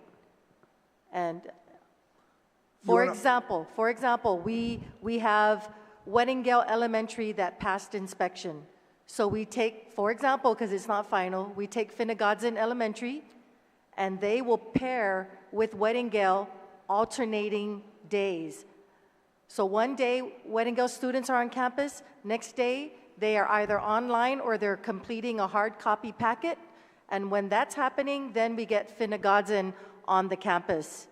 I haven't even discussed this with Linda Ibanez from Public Works, so I apologize. There's no formal plan, but that was on my checklist that once the plan is finalized, and that's why we have also delayed the start of school till August 15. Okay. So there is no double session. You're going to alternate? We're calling it a pairing and an alternating school day. What's the requirement by law? How many days you must go to school? 180 days. Okay, how do you pair 180 days? There's still Monday to Friday, it doesn't change. Still 5 days in a week. When you start pairing off, If a school is going 2 days a week, he's short 3 days. How do you folks work that? Because I'll ask the board that. How do you figure that math out? Because, gosh, even Dr. Carter's already smiling already at me, but I'm just trying to understand, when you're doing some pairing, it's almost, the double session, they're doing the full classroom in some form or fashion. When you start doing that 2 or 3 days a week, one school is in, one school is out, and you got teachers getting paid, the union gets involved, what days they're on, hello. Teachers are getting paid, 9 months of the year, almost, pretty much? So they're getting paid 9 months, but they're not really working 9 months. They're actually working, 5, 6? They would be required to work on the days that they are not on duty? Not meeting with their students, because they would, like what we did previously, they would have office hours, they would call the students, call the parents, find out if they have any questions on the hard copies. So that is why we are here asking for your support for the bill. Doc, I am a co-sponsor of the bill. Okay. You don't need to ask me anything. I'm in support of it. My concern is that the financial impact to the governor of Guam, okay? We're talking about money. Now, we're going to do what we can to help DOE, okay? But we're not going to do something that DOE should have done. I was on the Board of Education, and let me tell you something. When I used to visit schools, I used to ask, why is your school like this? And you know what the principal used to tell me? Well, Mr. Chairman, because we don't have money to paint the school. And I said, okay. I went to the other end of the school and says, why does your school look like this? And the principal, and this was something I said, Mr. Chairman, because we don't have money to paint the school. And I said, how about we do it this way? Go and get those 2 water blasters you have in your storage and clean the damn school, and then we'll figure out how to get you money to paint it. Because one of the biggest things public health will look at is that if it's dirty, it's unsanitary. That's to start with. Never mind the paint. Because we have a beautification program that the government runs that will get you paint. I know PTOs that have asked schools, if you have the supplies, the PTOs will come in and help. And if I'm correct, most of the agencies are assigned or has committed to schools, but when they show up, there's not enough supplies. I mean, it even reached the point that when I was on the board, I'd ask the question, at the end of 9 months, the school says, we need help to clean our school. I asked the question, what did you do for 9 months? What did the schools do for 9 months? Ms. Gutierrez and I were on the board together, and we created the facilities regional, so that every region had ability to fix the schools or maintain it. And most of you probably remember 10 years ago, 10 schools were closed, and Southern High was the star on that year. And what did we do on the board? We terminated the superintendent because he didn't fix the schools. And all of a sudden, DOE started getting schools fixed. That's what I don't understand today. I support the bill. I'm trying to find a way to help you get by. But if DOE is not doing the initial step, and like the AG said, this bill ain't going to do any good. There's 14 points. There's Organic Act. There's all kinds of legal reasons why you need to do what you need to do to begin with. And the beauty is most of you are new in your positions. And you're caught trying to fix it, and I thank you for that. But public health is caught with the 5 years ended. The board is sitting here. They're not a governing board. We were governing then. You're a policy board. You only hire, evaluate, and hope to God you don't terminate. Because then you start the process again. And with that, thank you, Mr. Chairman. I ran out of time. Cedros Masi, Senator San Augustine. Senator San Nicolas. Thank you, Mr. Chair. Thank you for calling and requesting this emergency session. I really appreciate that, sir. Thank you. And everybody, thank you for being here. I don't know if Dad meant, it takes a village to raise a child. Did you really mean like this? Well, thank you all for being here. I really, truly appreciate it. What I really wanted to do is, through this bill, was to bring us all together and try to find a way to move forward together. And I used to work at GDOE, and I really appreciate how we're able to work together to prepare for the schools. And it was it's a community thing, it's a partnership thing. It was and you know, when I first transferred from customs, it was a wonderful thing. And I remember at the end of the year, they gave me a certificate of appreciation. And I was so excited because I never got certificates of appreciation at customs. And one of the teachers says, "Oh, don't get so excited. You get that every year." I was like, you know, I love the school system. It's something that I've always wanted to help. So, but I want to go back to like, let's take Southern High, for example, because it's still under the inspection list. It's been almost 2 years and it hasn't been inspected. Is that correct?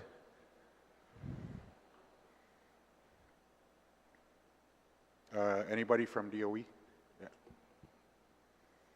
Yeah. Senator, thank you for the question. I'm not sure exactly how many years it's been, but definitely they were not inspected during the 23-24 school year. Okay.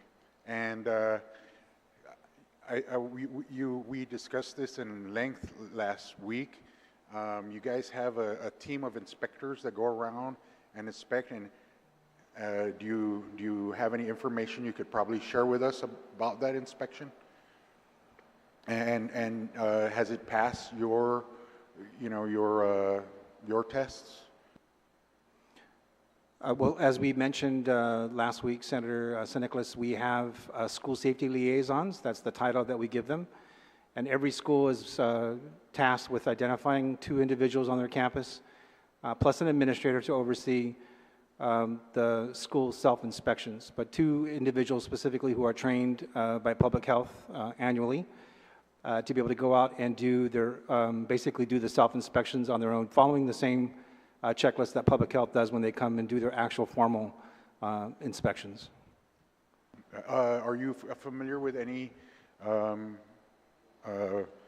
problems there that may have been mitigated by that task, those inspectors? We are, and again, the self-inspections are done twice a year. Most recently it was done in July, just this past month. And so the schools identify the challenges they have in terms of the regulatory requirements. They're documented on that self-inspection document, which is uploaded to the drive I made reference to earlier with Senator Kinanta's question in terms of how we track schools that have failed, or just tracking schools in general who are in need of inspection.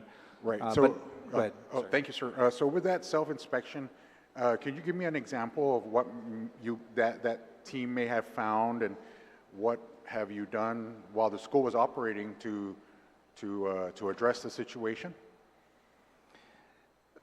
Thank you for that, Senator. You know, I'll just give a hypothetical. I don't know exactly. I can't recall specifically to Southern High School's self-inspection report, but it is definitely uploaded on our website.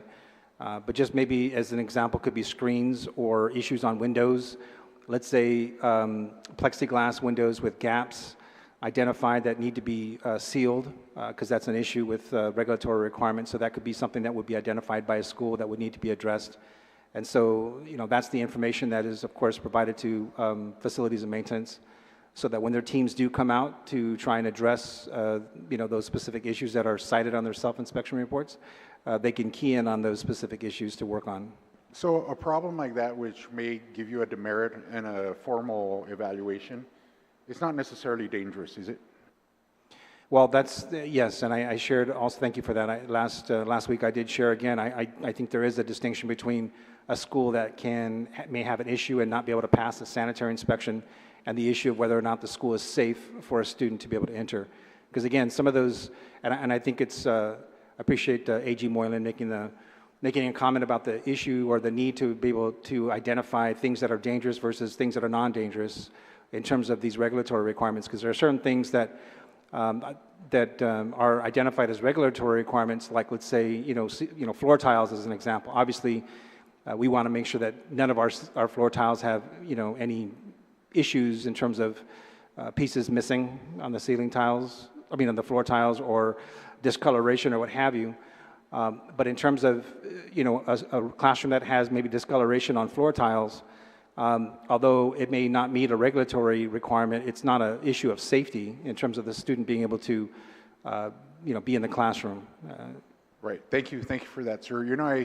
I did hear A.G. Moylan's testimony, and I think that's probably something maybe we could take up, determining what's dangerous and not, and maybe we can hash that out maybe in another bill. But again, I don't want to take too much time. What we need to do is really get out there and open up the schools again and get our students back in and properly engaged. I'd like to thank you all for being here again. I also want to mention that Navy base families and service members were out and down at Ocean View, and they were helping today, and I just wanted to highlight that and thank them for coming out. And that's the kind of stuff that I'm used to, community getting involved and trying to prep for the schools, and I just wanted to thank them and thank the hardworking folks at GDOE who are really trying to get this back to the students back into school. I understand fully the excitement and the hard work that goes into that, and I don't want to delay you any further. Thank you, Mr. Chair. Senator San Nicolas. Senator Paris. Thank you, Mr. Chair. So there are some questions that my colleague asked earlier regarding the National Guard, and this question's for Judy Wampat regarding, has there been any contemplation utilizing the National Guard to boost or at least to expedite the repairs? Thank you, Senator, for that question. Since I came on board in June, I've been invited to attend the school readiness task force meeting at DOE on Tuesdays, and the topic came up where they wanted to again revive the Adopt a School by the different departments and agencies. So I have spoken then to the governor and the chief of staff, and they're more than willing to help. They saw the list, they know which departments and agencies then are adopting certain schools.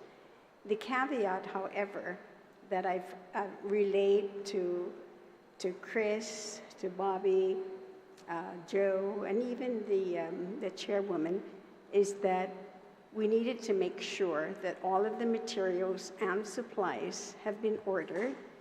Second is that they do have a punch list so that then once we mobilize everyone, whether it's government workers or to request for the military to come in and for the PTO, that they have something to do. We're not going to send them there and there are no materials.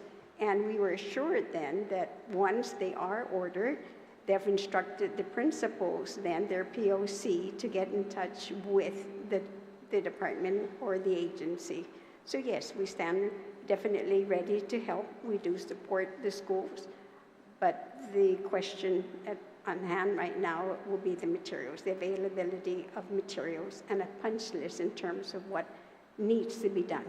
My understanding is that the schools have basically addressed the cleaning of the school, painting of the school, but the big ticket items are the ones that are really going to require skilled type of workers. And so without knowing what those punch lists are, it makes it very difficult to be able to find those specific, workers that can go into the schools and help. So I guess the question now is for DOE. In regards to developing that punch list, I guess what is the status of that?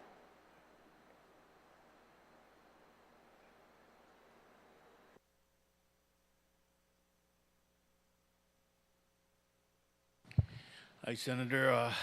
The punch list right now, all the material that we need is on order right now. It's going through the process. It's going through the process over with procurement right now. In regards to skilled workers, what type of workers, has that already been, evaluated and identified? What do you, you're asking about our skilled workers? So I guess the idea is, how do we create this all hands on deck? How do we implement an all hands on a deck approach? And so, we heard Judy Wampat from our speakers talk about, the Adopt a School program is, ready to be utilized. We just need a punch list and an assessment of what type of workers are needed to carry out these repairs and upgrades to the schools. And so I just wanted to get clarification from DOE, besides purchasing, procuring the materials. Right. Is it, upon receipt of those materials, is it like ready to go? Or is everybody like have a role already identified? So when those materials come in, these agencies can come in and then assist almost immediately. So, how close are we to that type of plan being prepared for those that are ready to assist the schools? Well, if they're ready to assist, I can get that punch list to you with all the people that are required. Because we need carpenters, electricians, we need HVAC personnel, we need carpenters, electricians, what else do we need? We need plumbers, welders. That's the skill set that we need. Yeah, and so I was reviewing your staffing pattern, and it did talk about there are 50 in DOE's facilities, but of the 50, there are actually 7 that are maintenance workers. Is that correct? No, we promoted them up to electricians, a couple of them to the plumbing and carpenters. Okay, so you have more than 7. We got more skill set, but we promoted within. They're not banging on our doors to come to GDOE. Our list for availability of plumbers and all that, there's really no list right now. So that's why I decided to, with the discussion with the superintendent, that we're going to get rid of the skill set of the electricians, plumbers, and that we're going to bring in the maintenance workers. That's the only way that we can start moving forward with personnel. Yeah, because there was a law that was passed to rehire retired maintenance workers. How effective has that been utilized? Well, what it is to my understanding, is that if there's an opening, then we can bring those people back. But if they're competing with someone in-house, I'm sorry, I'd rather give it to the person that's been doing the job. I'd rather promote from within, even if there is a setback as far as bringing in a retiree for assistance, but it's not fair to the individual that's been there for 1, 2, 3 years, and we bypass him because of that issue. Okay, so what I'm seeing is that there are bottlenecks, right? To try to implement this all hands on deck approach. One of the bottlenecks I'm hearing is the amount of maintenance workers. And so, I don't know, maybe Superintendent, do you have an understanding of how to utilize this law to boost up the numbers of actual maintenance workers to carry out, the repairs that the schools need? Senator, when that law was first instigated, we published it, we had a few applicants, and then as they were interviewed, several of them self-selected out because they would rather remain retired. And it did not produce a list of candidates. Okay, so do you agree that can you confirm how many maintenance workers are on staff at GDOE at this moment? The total facilities and maintenance, my understanding is, all of the teams combined is right at 50. So all of them are maintenance workers? Because according to the staffing pattern, not all of them are. So what are the other ones? Maintenance workers, the maintenance worker is a position, ma'am. It's like a helper, right? They come in as a maintenance worker. They assist the welders. They assist the electricians. So whatever trade that they assist, that's the trade that we build them up to. Okay, so all 50 of them can actually do repairs? Currently, the people that are there, yes, So all 50? all 50 of them. Okay, good. But there's not 50 because we have admin people, right? So Okay, we so have not all of administrative them. people, no. So how many of those 50 are actual can actually do repairs? Maybe like 44 of them are out in the field. Okay, okay. So now, the goal of that bill, 3742, was to boost up the numbers, not necessarily compete, from my understanding. So I don't know how, maybe you can clarify So how you're using that. This is what happened. We just recently hired a carpenter too from in-house. There was a retiree that came in to compete with him. But since I chose the person that was in-house, they didn't offer the job to the retiree. That was the way I was told that that's the rules. I don't know the process in that. Okay, so maybe the DOE, if we can get clarification, because, so this is the one issue that we're experiencing are the bottlenecks. And the purpose of that bill, or that law, was to boost up the number. And so if we're basically saying we only can hire, or we prefer to hire from within versus a retiree, that doesn't really help that, you at the moment. So the idea is to increase the number of qualified workers to help expedite this process. Yes, but as they vacate the position, then we can hire from the outside. So Yeah. that's what we're currently doing now. We just hired. I believe I have like 8 positions that I can start opening up for maintenance workers. I mean, for all the skilled workers, Senator, like the plumbers, electricians, and the carpenters, they're really not a pool of candidates. That maybe 1 or 2 will apply.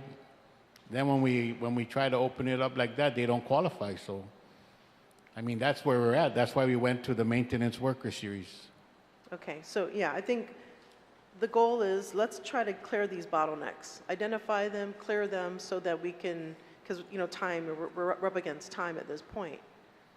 And so that's one bottleneck that I see. So if there's a way you can clarify that so we can hire both, you know, we don't have either or kind of situation.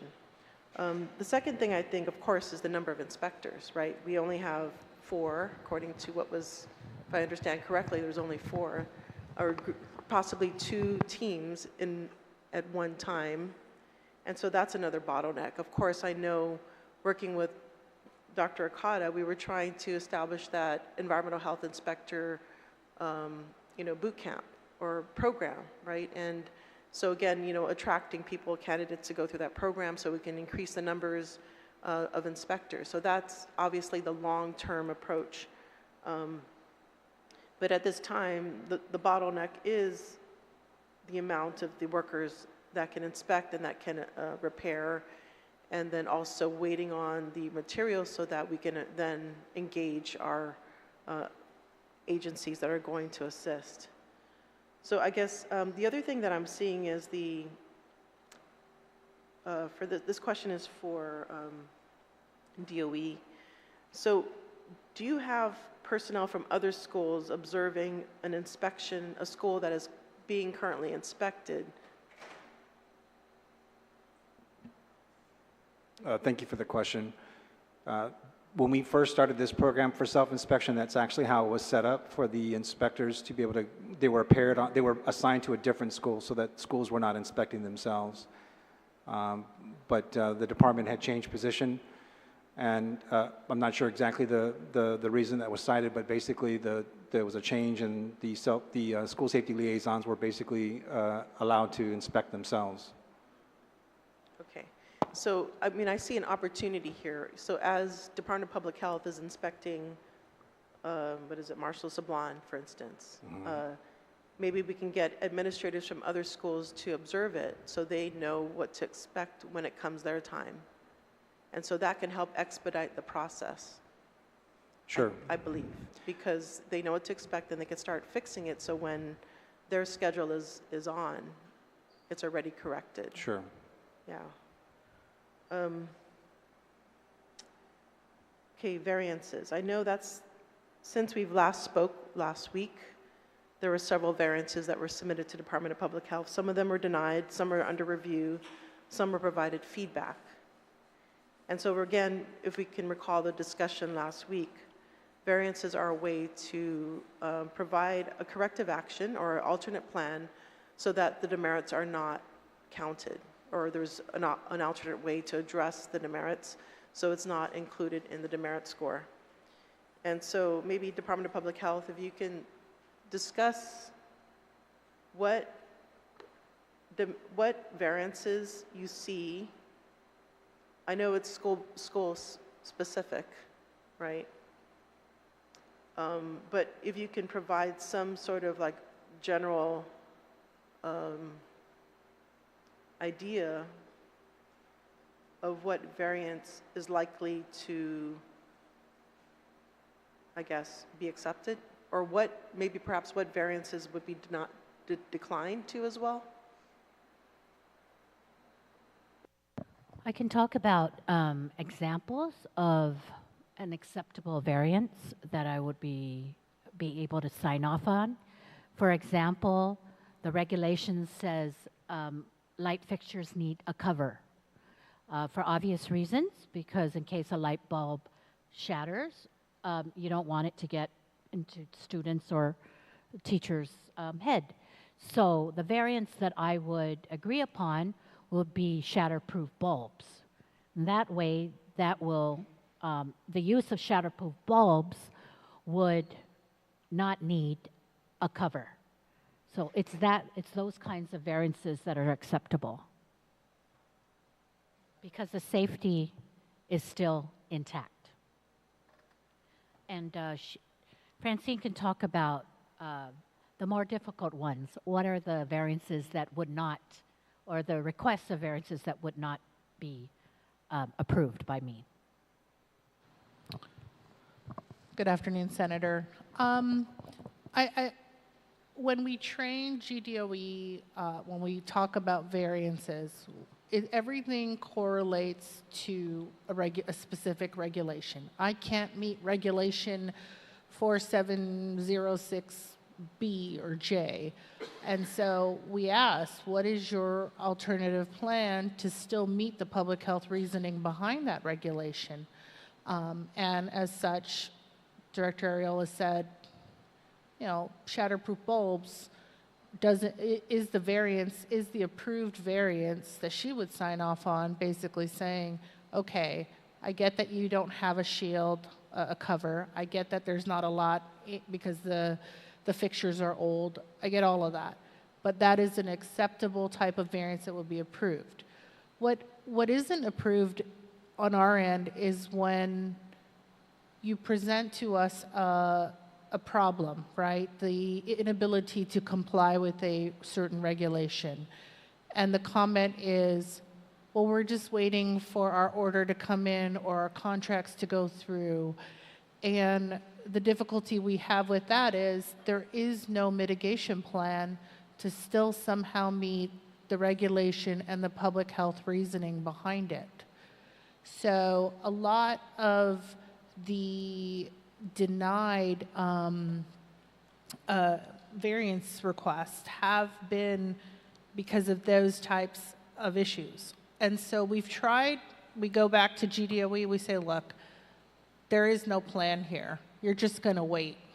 There's no plan. And so in the meantime, you're still going to operate school. You're still going to have classes. We need to know what your plan is.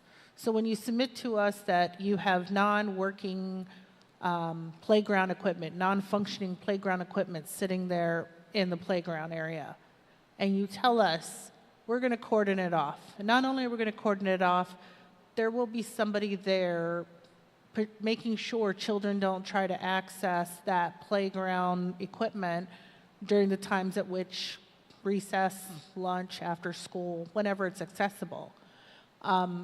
That would be something that we would approve, or we'd recommend to the director to approve, but it's no plan, and really that's what it is. If there's no plan in place, if there's no mitigation plan to still somehow meet the regulation or the public health reasoning behind it, then that's kind of the issue. That is not even a variance by definition.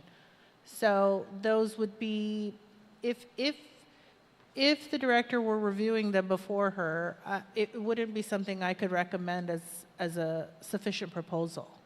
So oftentimes we go back to the table with GDOE and say, we need a plan. We need a proposed mitigation plan to address the risk. Senator Paris Yes. Dispensa.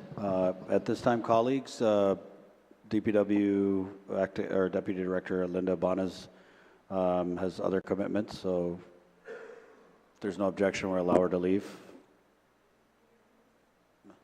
Mr. Chair, is there someone else that can take her place to answer some of the questions?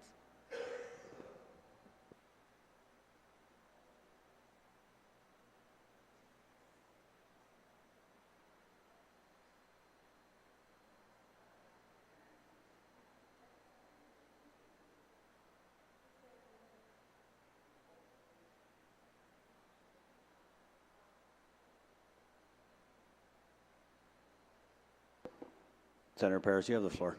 Okay, thank you, Mr. Chair. I guess the other questions regarding those schools that have yet to be inspected, have they all submitted variances?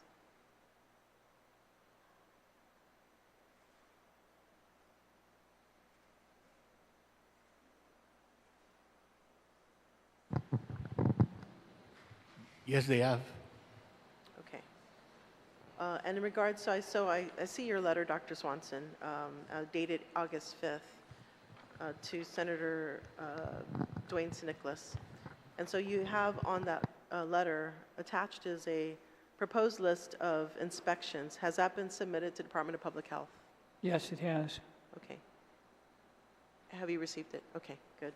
So yeah, that's one improvement I've seen is that, you know, prior to this, some of the inspections were already pushed out to the end of the year. So this is a much better expedited list and proposal. And then of course the 2 schools passing, I believe. So that is another change since we last spoke. So congratulations on that. The other thing I wanted to ask was in this bill, it talks about conditional permits.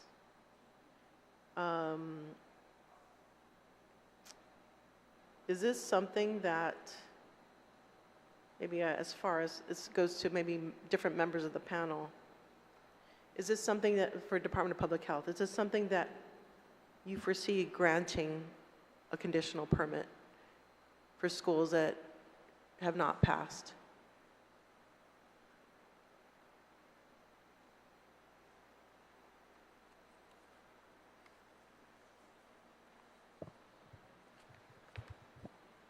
Unfortunately, Senator, when a school hits the 40 demerits, it's failed. And so until we work very closely with DOE, very similar to how Maria Joa, they were looking at failing, they went to mitigate, and in 2 days they passed. So conditional is just, I mean, you either pass or you fail. There's really no in-between. There is an in-between before the final report gets out that we can work on, fixing those demerits and having been re-inspected. But their conditional is just,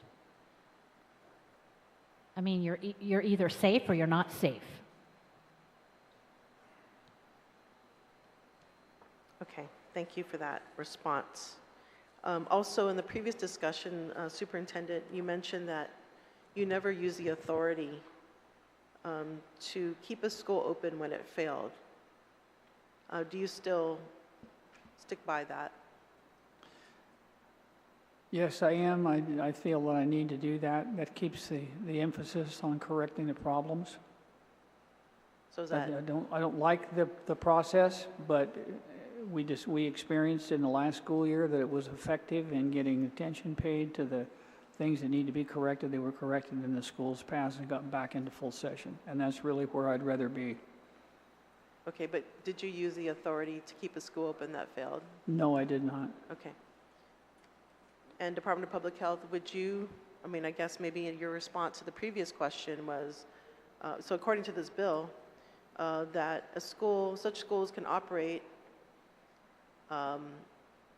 if they have failed under the discretion and approval of the superintendent and the Department of Public Health.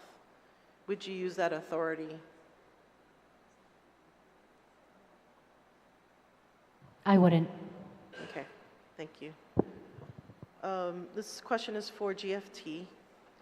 So earlier you mentioned that there are 9 months that teachers are paid out of the year, but there are makeup days that are embedded in the calendar. How many makeup days are there, and does that mitigate delayed opening of schools, and how much, or does it mitigate the delayed opening of schools, and to what extent?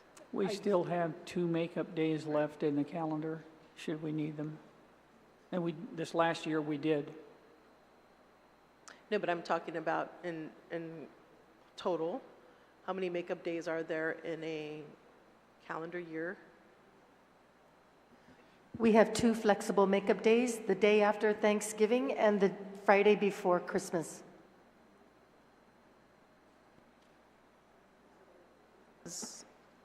Because your delayed opening is 5 days, right? So how would that be?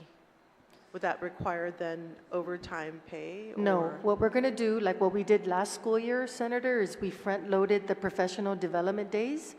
So teachers will be engaged in professional development either on campus or at the district office, where they will be going through presentations with our instructional coaches for areas where they need assistance.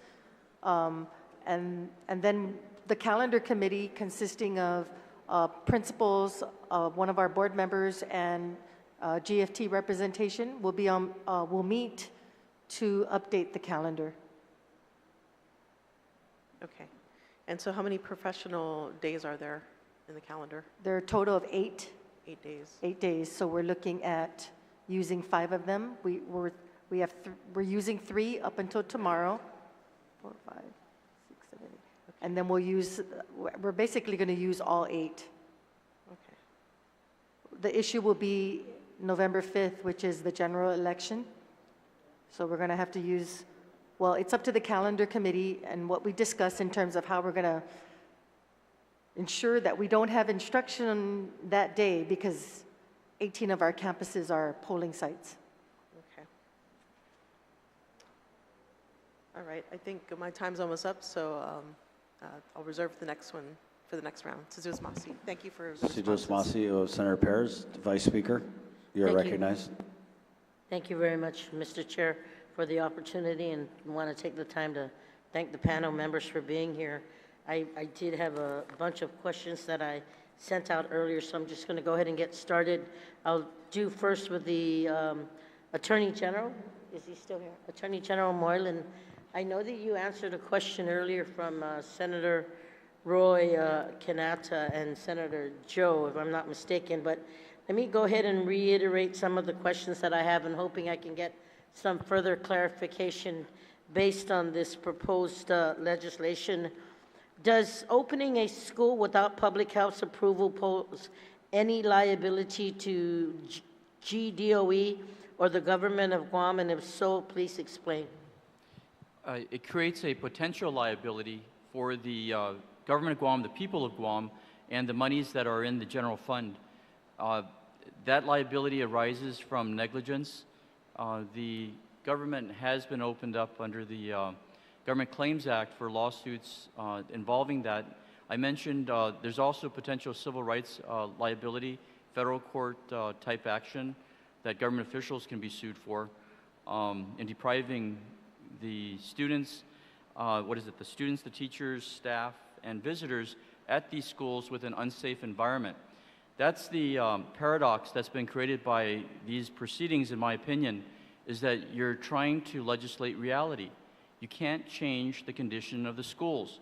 It requires the hard work of DOE to have them inspected with public health, and then an actual report to be issued, and then considerations on whether or not you're exposing the people that are going to these schools to unsafe conditions. As I mentioned, the safest and best way is for the experts at this table to start identifying what are acceptable conditions and for these schools to be opened in, and basically identify the dangerous and unsafe conditions.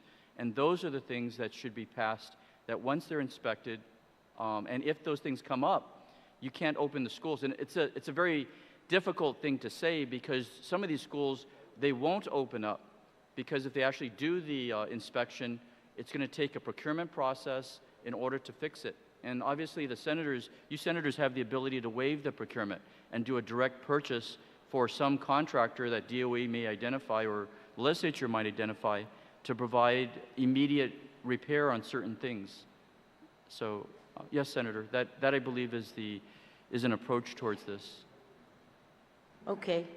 Does opening a school that has failed a public health inspection present any liability to Guam DOE or to the government of Guam? And if so, please explain.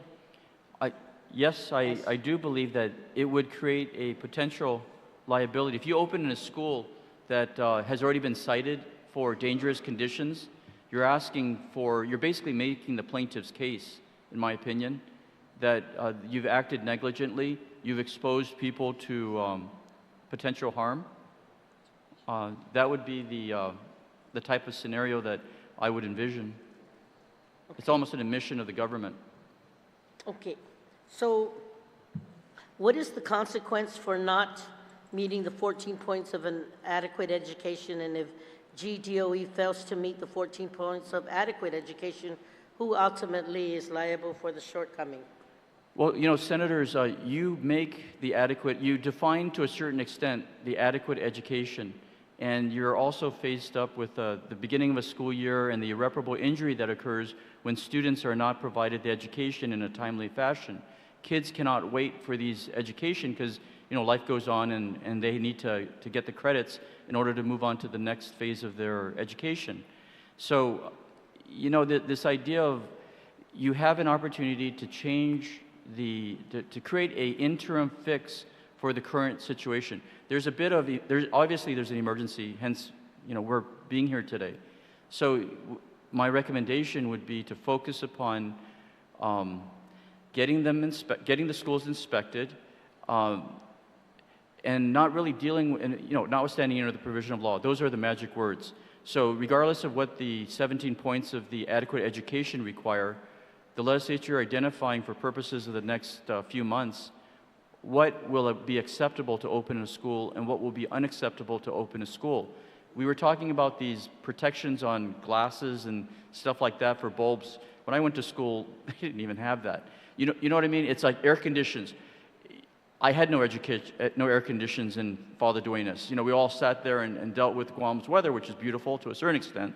But I mean, this is the decisions that are within your purview, Senator, that given an emergency situation, just to identify that an inspection actually occur and that the inspector can, quote unquote, pass the school pursuant to the public law that you would pass under certain conditions. And that's why the negative list. If it has a structural problem to this extent, it shall not pass.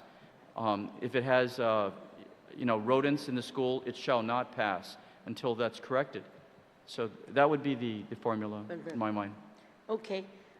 You know, Mr. Agee, there has been discussions on this floor that a school can apply for variances. You heard that word variances before, to yes, the Department of Public Health and Social Services to waive certain requirements. What are your thoughts on this?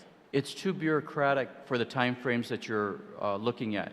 You need to identify what will pass in the legislation for this opening of the school year, what will pass the school, what won't pass the school. Variance is, you're going to come back and forth. That's the problem with the variance. And then the demerit systems, the whole formula and scheme is time consuming. It just reeks of weeks and months of going back and forth. You really need to identify what is the problem and get the procurement in place.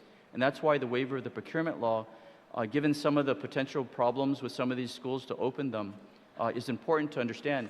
With the superintendent here, he already knows which schools have more serious problems and which schools have less serious problems, and then he can basically identify, waive the procurement law for fixing these schools to get them in within a certain time frame. You know, that's how I kind of look at everything. The variance system that you've set up, the problem with the sanitary permits, they don't differentiate between dangerous and non-dangerous. It's a whole scheme of a formula with merits, demerits, things like that. And that's going to confuse and cloud your emergency situation. It needs to cut to the chase. You know, is this school acceptable because an air conditioning's out? Probably is acceptable.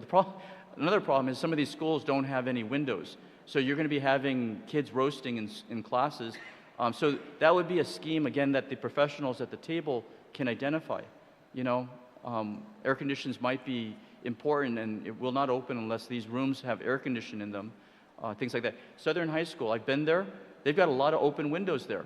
You know, you don't need an air conditioner for a lot of those classrooms. Just open the window for the next few months. It's the cool season. You know, the rainy season's coming up. The coolest part of the year we're now entering.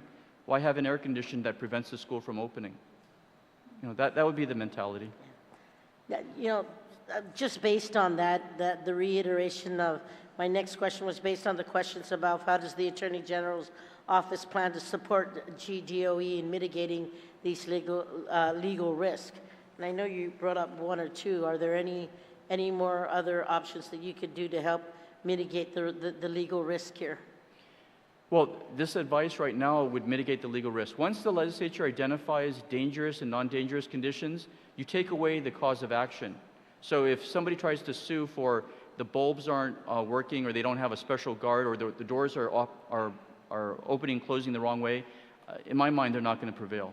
You know, but if you have a situation where you clearly are creating a scheme of things where the school's not being inspected, and the kids are being allowed into that school, especially with the history of what's gone on to date, the liability is very much increased, let alone what you just mentioned, that if there is an actual finding somewhere that the school is dangerous, you know, there's almost going to be an immediate finding of negligence on the government's part.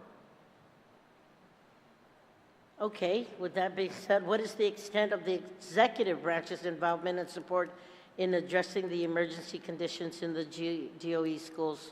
Finding some way to expedite sanitary or inspectors. And by the way, you don't necessarily, you can, notwithstanding any provision of law, you can deputize or allow public health to use certain individuals that may not be exactly the type of health inspector you may want, but be allowed to do the inspection.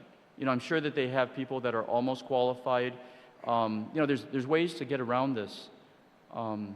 This emergency situation that is going to end up in kids not being educated in a timely fashion. There's ways to work around it. You guys create the statutes. What an adequate education is I think very fluid, but dangerous, non-dangerous, I think is an immediate type of determination. Okay, if we took the opportunity to proceed with the variance route that was advocated by a couple of the senators earlier, would that pose any liability toward the government if we open the schools? Yes, it would, because if your variance includes dangerous situations, you're going to get sued, and they're probably going to win. Or we will get sued as a government, and they're probably going to win. Because you can't make a variance of a dangerous situation. You know, it's almost unconscionable to send a child in there. And then the criminal liability, we're not even talking about the potential criminal liability. You send kids into a school that had a variance because ceiling tiles were part of that variance, and that ceiling tile falls on kids or the teachers, immediate lawsuit and potential criminal liability. Because you know the recklessness of an action by letting kids go into a situation where there's something that could injure them, physically injure them. Okay. You know, thank you for that, Mr. AG. I literally hope that with the leadership of the Education Chair, we can do definitions and include into this bill definitions like and I'm being serious, is like the definitions of what is dangerous, and the separation of things to that effect. Mr. Chair, I do have questions for GFT union, and I know I have 7 minutes left, so I do want to yield. Thank you, Mr. Agee. I do want to yield to one of the board members. Mrs. Gutierrez, you've literally been here for a long time, several administrations. I think you're one of the longest serving board members with DOE, am I correct? Thank you, Vice Speaker. Yes, you've Yes, been, I right? am, me and Mr. Ada, and you're the one back there. Okay. What is your sentiment, or what do you think about this situation, and how do you think we can move forward? And I'm asking you personally from an experienced board of director that has been here for many years. What is your perspective and your train of thought as we mitigate this through? Vice Speaker, we never had this issue before. We are always, by July, end of June, we're ready with the school to readiness. Every other week, we have a meeting with the management of DOE. Are you ready? You have all these things in your school, especially the facility. And Senator San Augustine was chair of facility and maintenance at that time. So all the years that I've been on this board, this is the worst time. And I'm sorry if the shoe fits, wear it. Because since, since this year, and I have copy of the minutes, and if you all want to see the minutes of the board, go to the website. Because we started since September 26, requesting for how many schools have been inspected, what is the plan, thoughts up plan, let's see plan only, right? Thanks to the chair, because every meeting, what is your plan if in case they close the school? And a good example is the 2 schools that we are being sued, Ocean View and Agueda Johnston. If public health comes in and inspect these 2 schools, what is the plan? No plan. We asked for school inspection, listing, nothing. Superintendent under Title 17, and it's in his contract, 3103, advised the board on the current operation and status of the public schools and all this educational matter. You heard from the chair. We didn't know anything about this. When they had an oversight, wow, they presented that at oversight. They didn't present that to the board. Since just sitting here, 10 messages from parents. When or what is going on? When is the school going to open? They just heard the Finnegan is going to double alternate schedule with Wedding Hill. I got a parent from Finnegan. Can you ask the superintendent and his team to babysit my kids? Because I work for a private sector and I cannot be absent every other day. They're still waiting. The principal said, we're waiting, we're still waiting. They would tell us to wait. Because at 2 o'clock there'll be an announcement. This is almost 4 o'clock. So the chair was right. We have not, even in the last meeting, we have not. So tomorrow we finalize this evaluation. This is really sad because, and I don't mind being sued if it was my fault, but I accepted the lawsuit because it's true. I hear somebody from maintenance, and thanks to the authors of that bill on the retirees, because that was supposed to help DOE. And the former acting superintendent here was the one that really talked to Senator San Augustine and Senator Burnett. If you can please introduce a bill, and it became a law, 37-34. Nothing was happening. Every meeting I checked, and I've been known to be the bark of the board. Don't question the superintendent's report. Go directly, no. We have to be transparency. I admire all of you senators that say we need to be transparent, and so was DOE. Nothing was happening. Did you hire any retirees? Do you have any? Nothing. But boy, when they found somebody that they want, they came to the board. You need to develop a policy. We need to develop a SOP. We passed that on June 2024 because they found somebody that they want. There's a retiree from DOE that applied for Carpenter 2, was told, you have to be in a separate interview. Why? This is a skill. They're saying they're looking for skilled workers. This is a skilled carpenter. Why? There's nothing in the board policy that we develop and the SOP that if you are a retiree, you go on that line for interview. This is a critical position. This is critical because of the facilities. And I've been always advocating for facility and maintenance to be given the manpower, the resources. Nothing. So senators, yes, the board is one of them that we hold responsible. I'm not going to, I hear somebody's afraid to be held accountable. Then who's going to be accountable? The board. I accept this job. I accept to be a board member, then I'll take the responsibility. But when you have someone that you're paying, and though they tell you, oh, it's operational, don't interfere because it's operational. No, our kids, parents are waiting. They're watching us.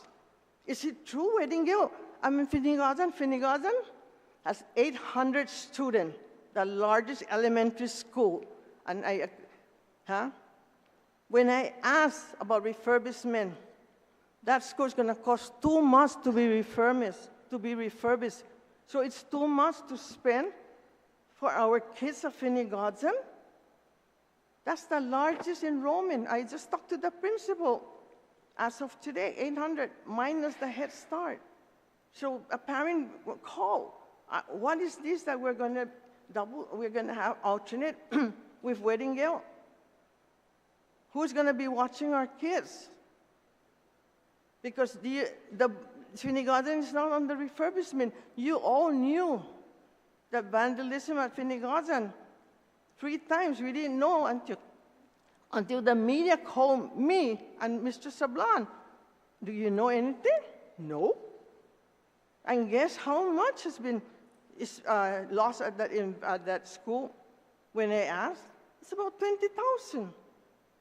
Nabula salapi, many money. The parents have to be informed. The chair has continuously said, give the list of the schools that have supplies to Dr. Wampat, so she can get those volunteers. The DOE has a SOP 1700-006. That is school readiness. It hasn't been amended, so I don't know what they're following. But for me, I represent those parents out there, and students and the teachers.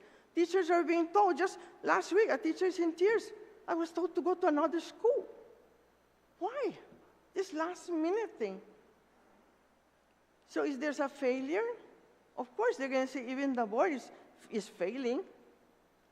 But, we're doing our best. And I'll tell you, under the leadership of Dr. Kara, she knows everything. Why do I stop reminding. Stop reminding. Where they met, they met Saturday?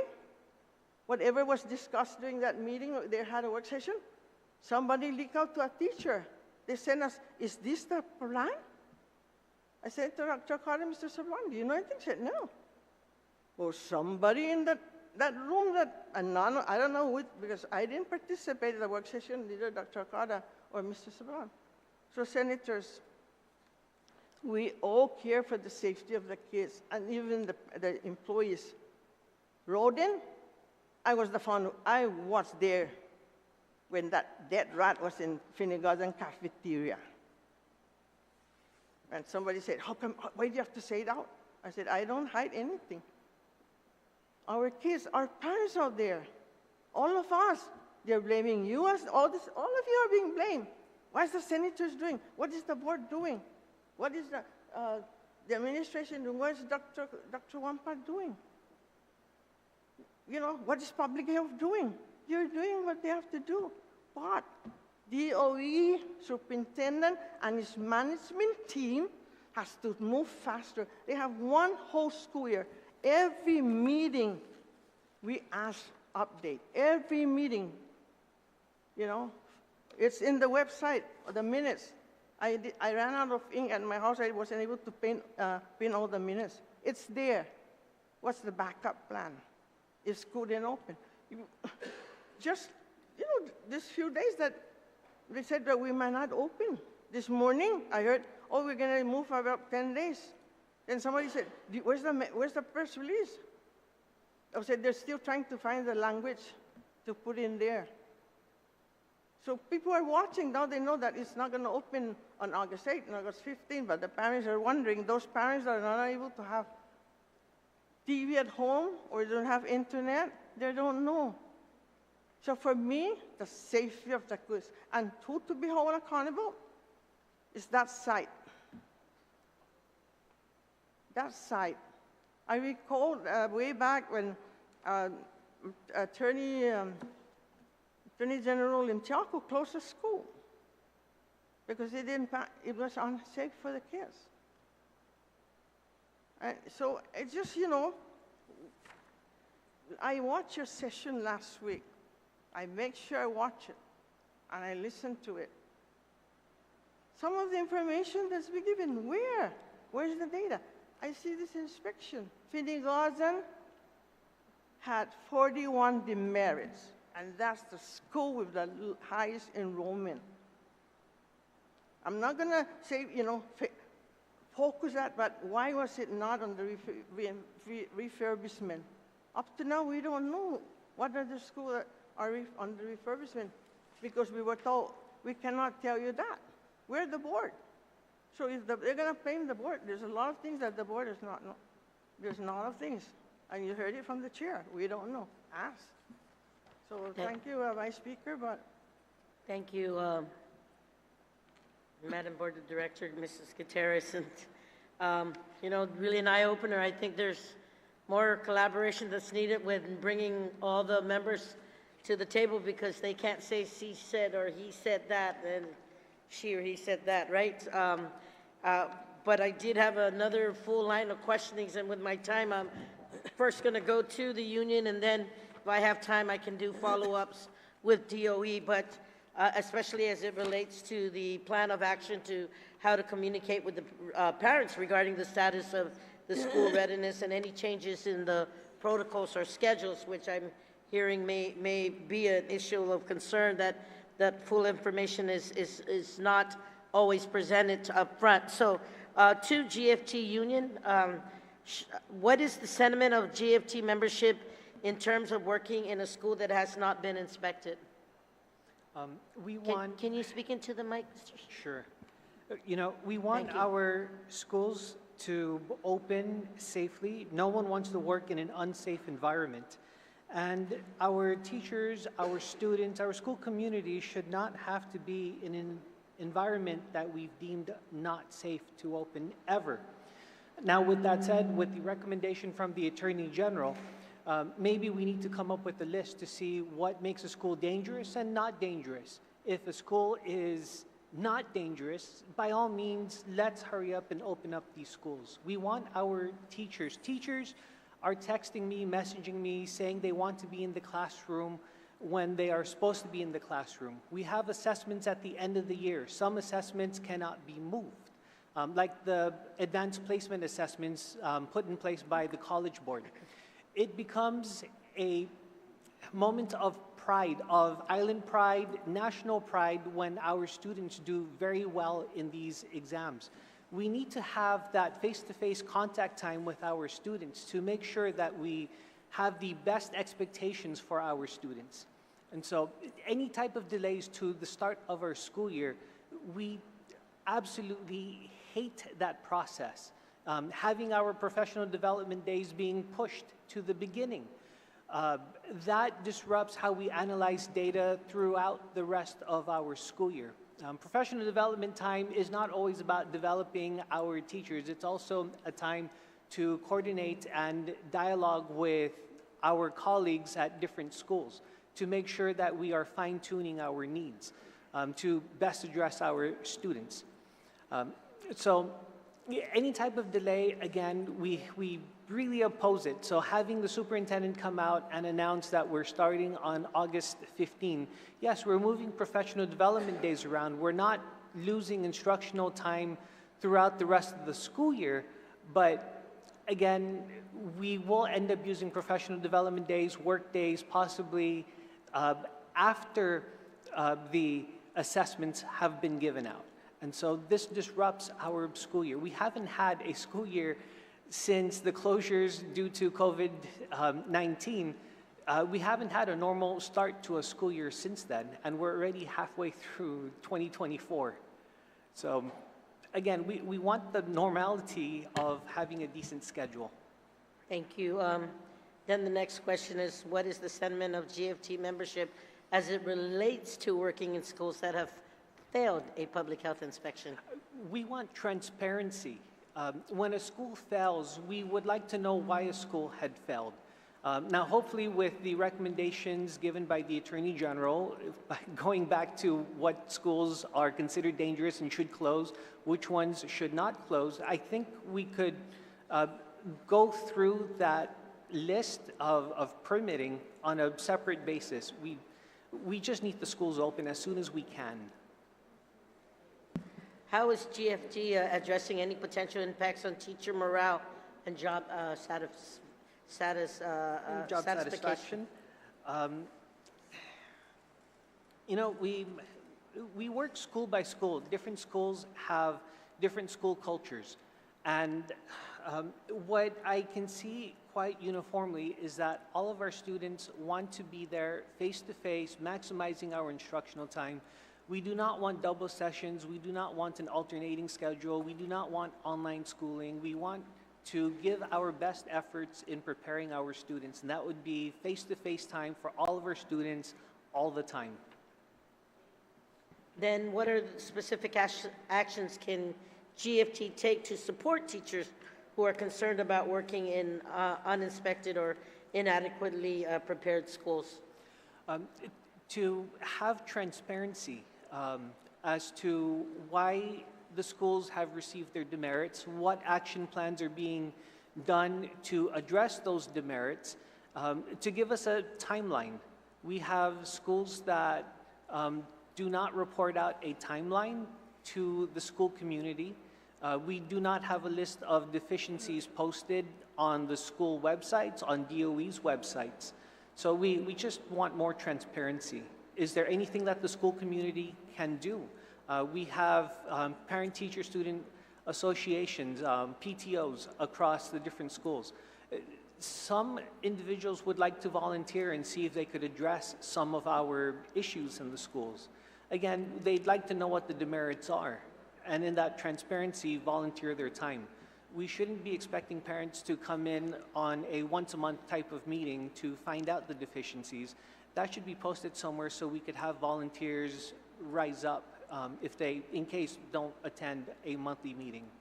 Okay, so as it relates to instructional and workday limits, how will the requirements for the 186 work days and the 180 instructional days be met for both morning and afternoon or evening sessions as specified in Article 1A1, especially when sessions are essentially treated as different schools? If we were to delay our school year with us using all of our professional development days and our makeup days, and if we needed additional days, then that would mean we would have to come back asking for overtime payment or payments for going beyond our school calendar, our 21 pay periods. Right now, with being delayed by a week, we have not met that. So we could still use some of our professional development days without getting into overtime or into coming up with additional funding for teachers. Okay, how will each set of teachers receive their contractual preparatory periods during double sessions, if there are, particularly with the constraint that secondary teachers must have at least one preparation period during the school day, and elementary teachers must have at least 30 consecutive minutes, which is in Article 2I3 and 2I.1.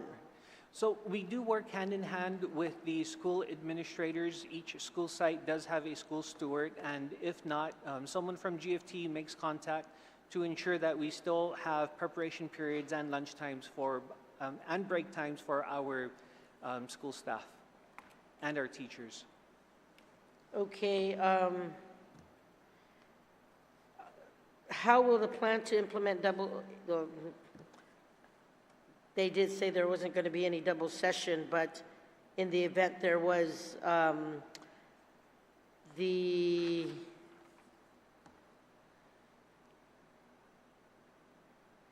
Chair, I'm going to save that, or Madam Chair, I'm going to save that for round two. I'm going to, because I want to make a confirmation as it relates to the double session, and I really probably want to go back first, before I go back to the GFT, and ask DOE again to reiterate so that we can hear it again. How is DOE planning to communicate with parents regarding the status of school readiness and any changes in protocols or schedules? If they can answer that for me.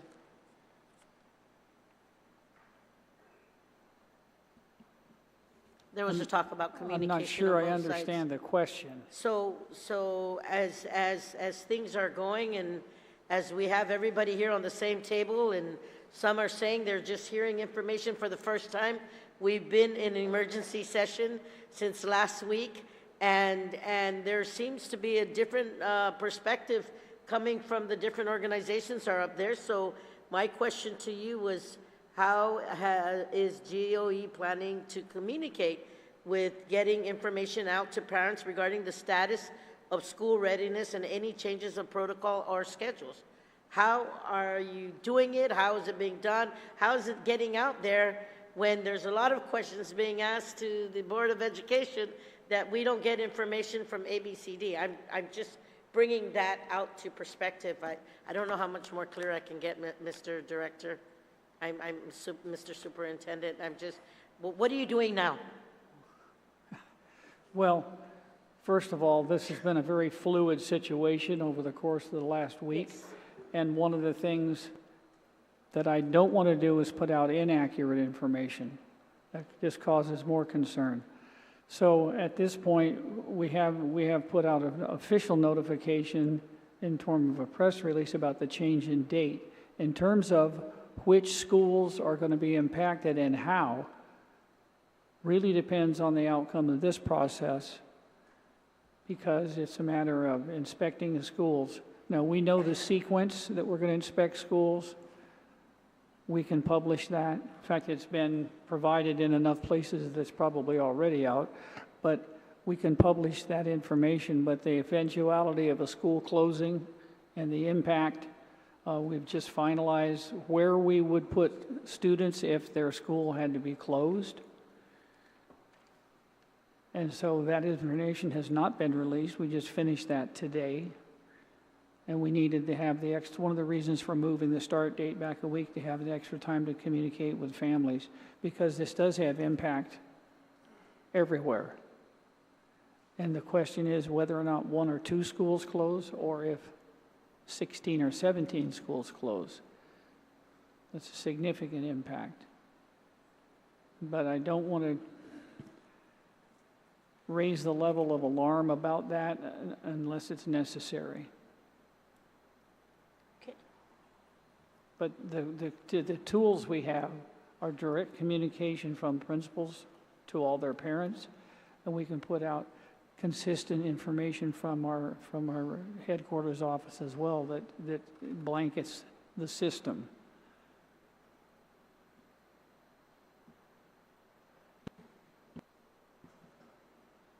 Thank you for that, Mr. Superintendent. I'm going to ask this question to the Attorney General. Mr. Agee, based on what you've heard today, do you think putting GDOE under any kind of receivership is in the best interest of the students and the teacher right now? Or can we still manage based on that, because it took a long time for us to get off? I think that if you took away, given the time frames we're talking about, if you took away control from DOE, you'd create a bigger problem than already exists.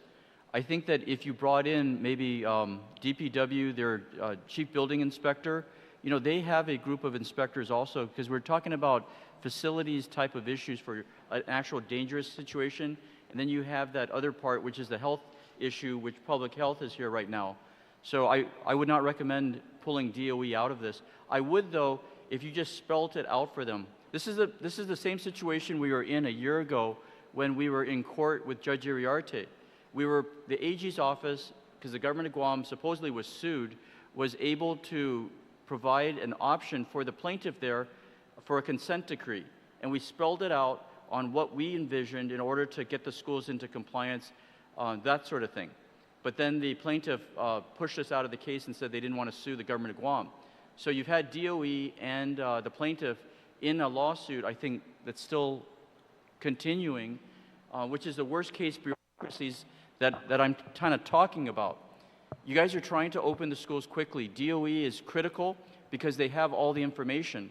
And then they're also the management government officials to give time frames to the public. So, Senator, my recommendation is it's got to be spelled out exactly what the legislature wants to do for this limited period of the next few months, I guess. And that waiving the procurement law is going to be key. Even if you have DOE select which vendor should get it in conjunction with the AG's office or some other professional, DPW and DOE agreeing upon a certain vendor, we already do it in our procurement law for emergency procurements. You know, we have a system set up. You got to call certain vendors, they got to give a quote in writing, and then you basically can go from there. That's the type of situation I'm seeing right now. You have an emergency situation. There's certain things that need to be, the red tape needs to be cut away. But you have DPW. They're building inspectors. You know, prioritize them you know, the governor's cabinet, basically. You can empower certain individuals to do certain things, you know, with what's in front of us right now. Thank you for that. To the union, knowing that our teachers are literally the backbones of our schools as it relates to teaching, is the union confident in the leadership that is being shared right now with you? Are we confident in the leadership that we currently have at DOE? I actually choose not to answer that question because it's not my say to evaluate the superintendent. That would be left up to the education board. I try my best, the union tries its best to work with management and their team to ensure that teachers are put in the classroom as soon as we can. Our collective bargaining agreement has a lot of room for flexibility to give the administration the tools to open up and to have a safe environment. If that's happening or not, that's not up to the union to weigh in and say what the outcome should be. Thank you very much. You know, Mr. Chair, as I listened intently last week and coming here today and literally trying to determine how we got here, I think there needs to be I would say a better representation of everybody coming to the same table with everybody involved, and that the presentations that are with the educational board, with the leadership of the school, and then with everybody else involved with all the other government agencies. I literally think the governor's liaison, Speaker Wampat, did speak about her coming and meeting with the school every week and doing that update. maybe those things need to be delineated publicly after those meetings to see that there's a cross-reference between both. And I only have a minute, Mr. Chair, but I don't know whether there's a disconnect or whether there needs to be more information shared with each other. But I think that based on everything, and I was trying to see, I don't want to go into receivership. I want to make sure that our students have a safe place to go to, our teachers are there to teach our students, and the parents feel safe that the students are going to school. So I'm going to continue. I'm going to yield to Jim to share his perspective from a properties. Vice Speaker, sorry for the interruption, but we're going to go ahead and reset the audio, so we'll take a short recess. So, yes, Please come back. Sidus Masi. Thank you. Thank you.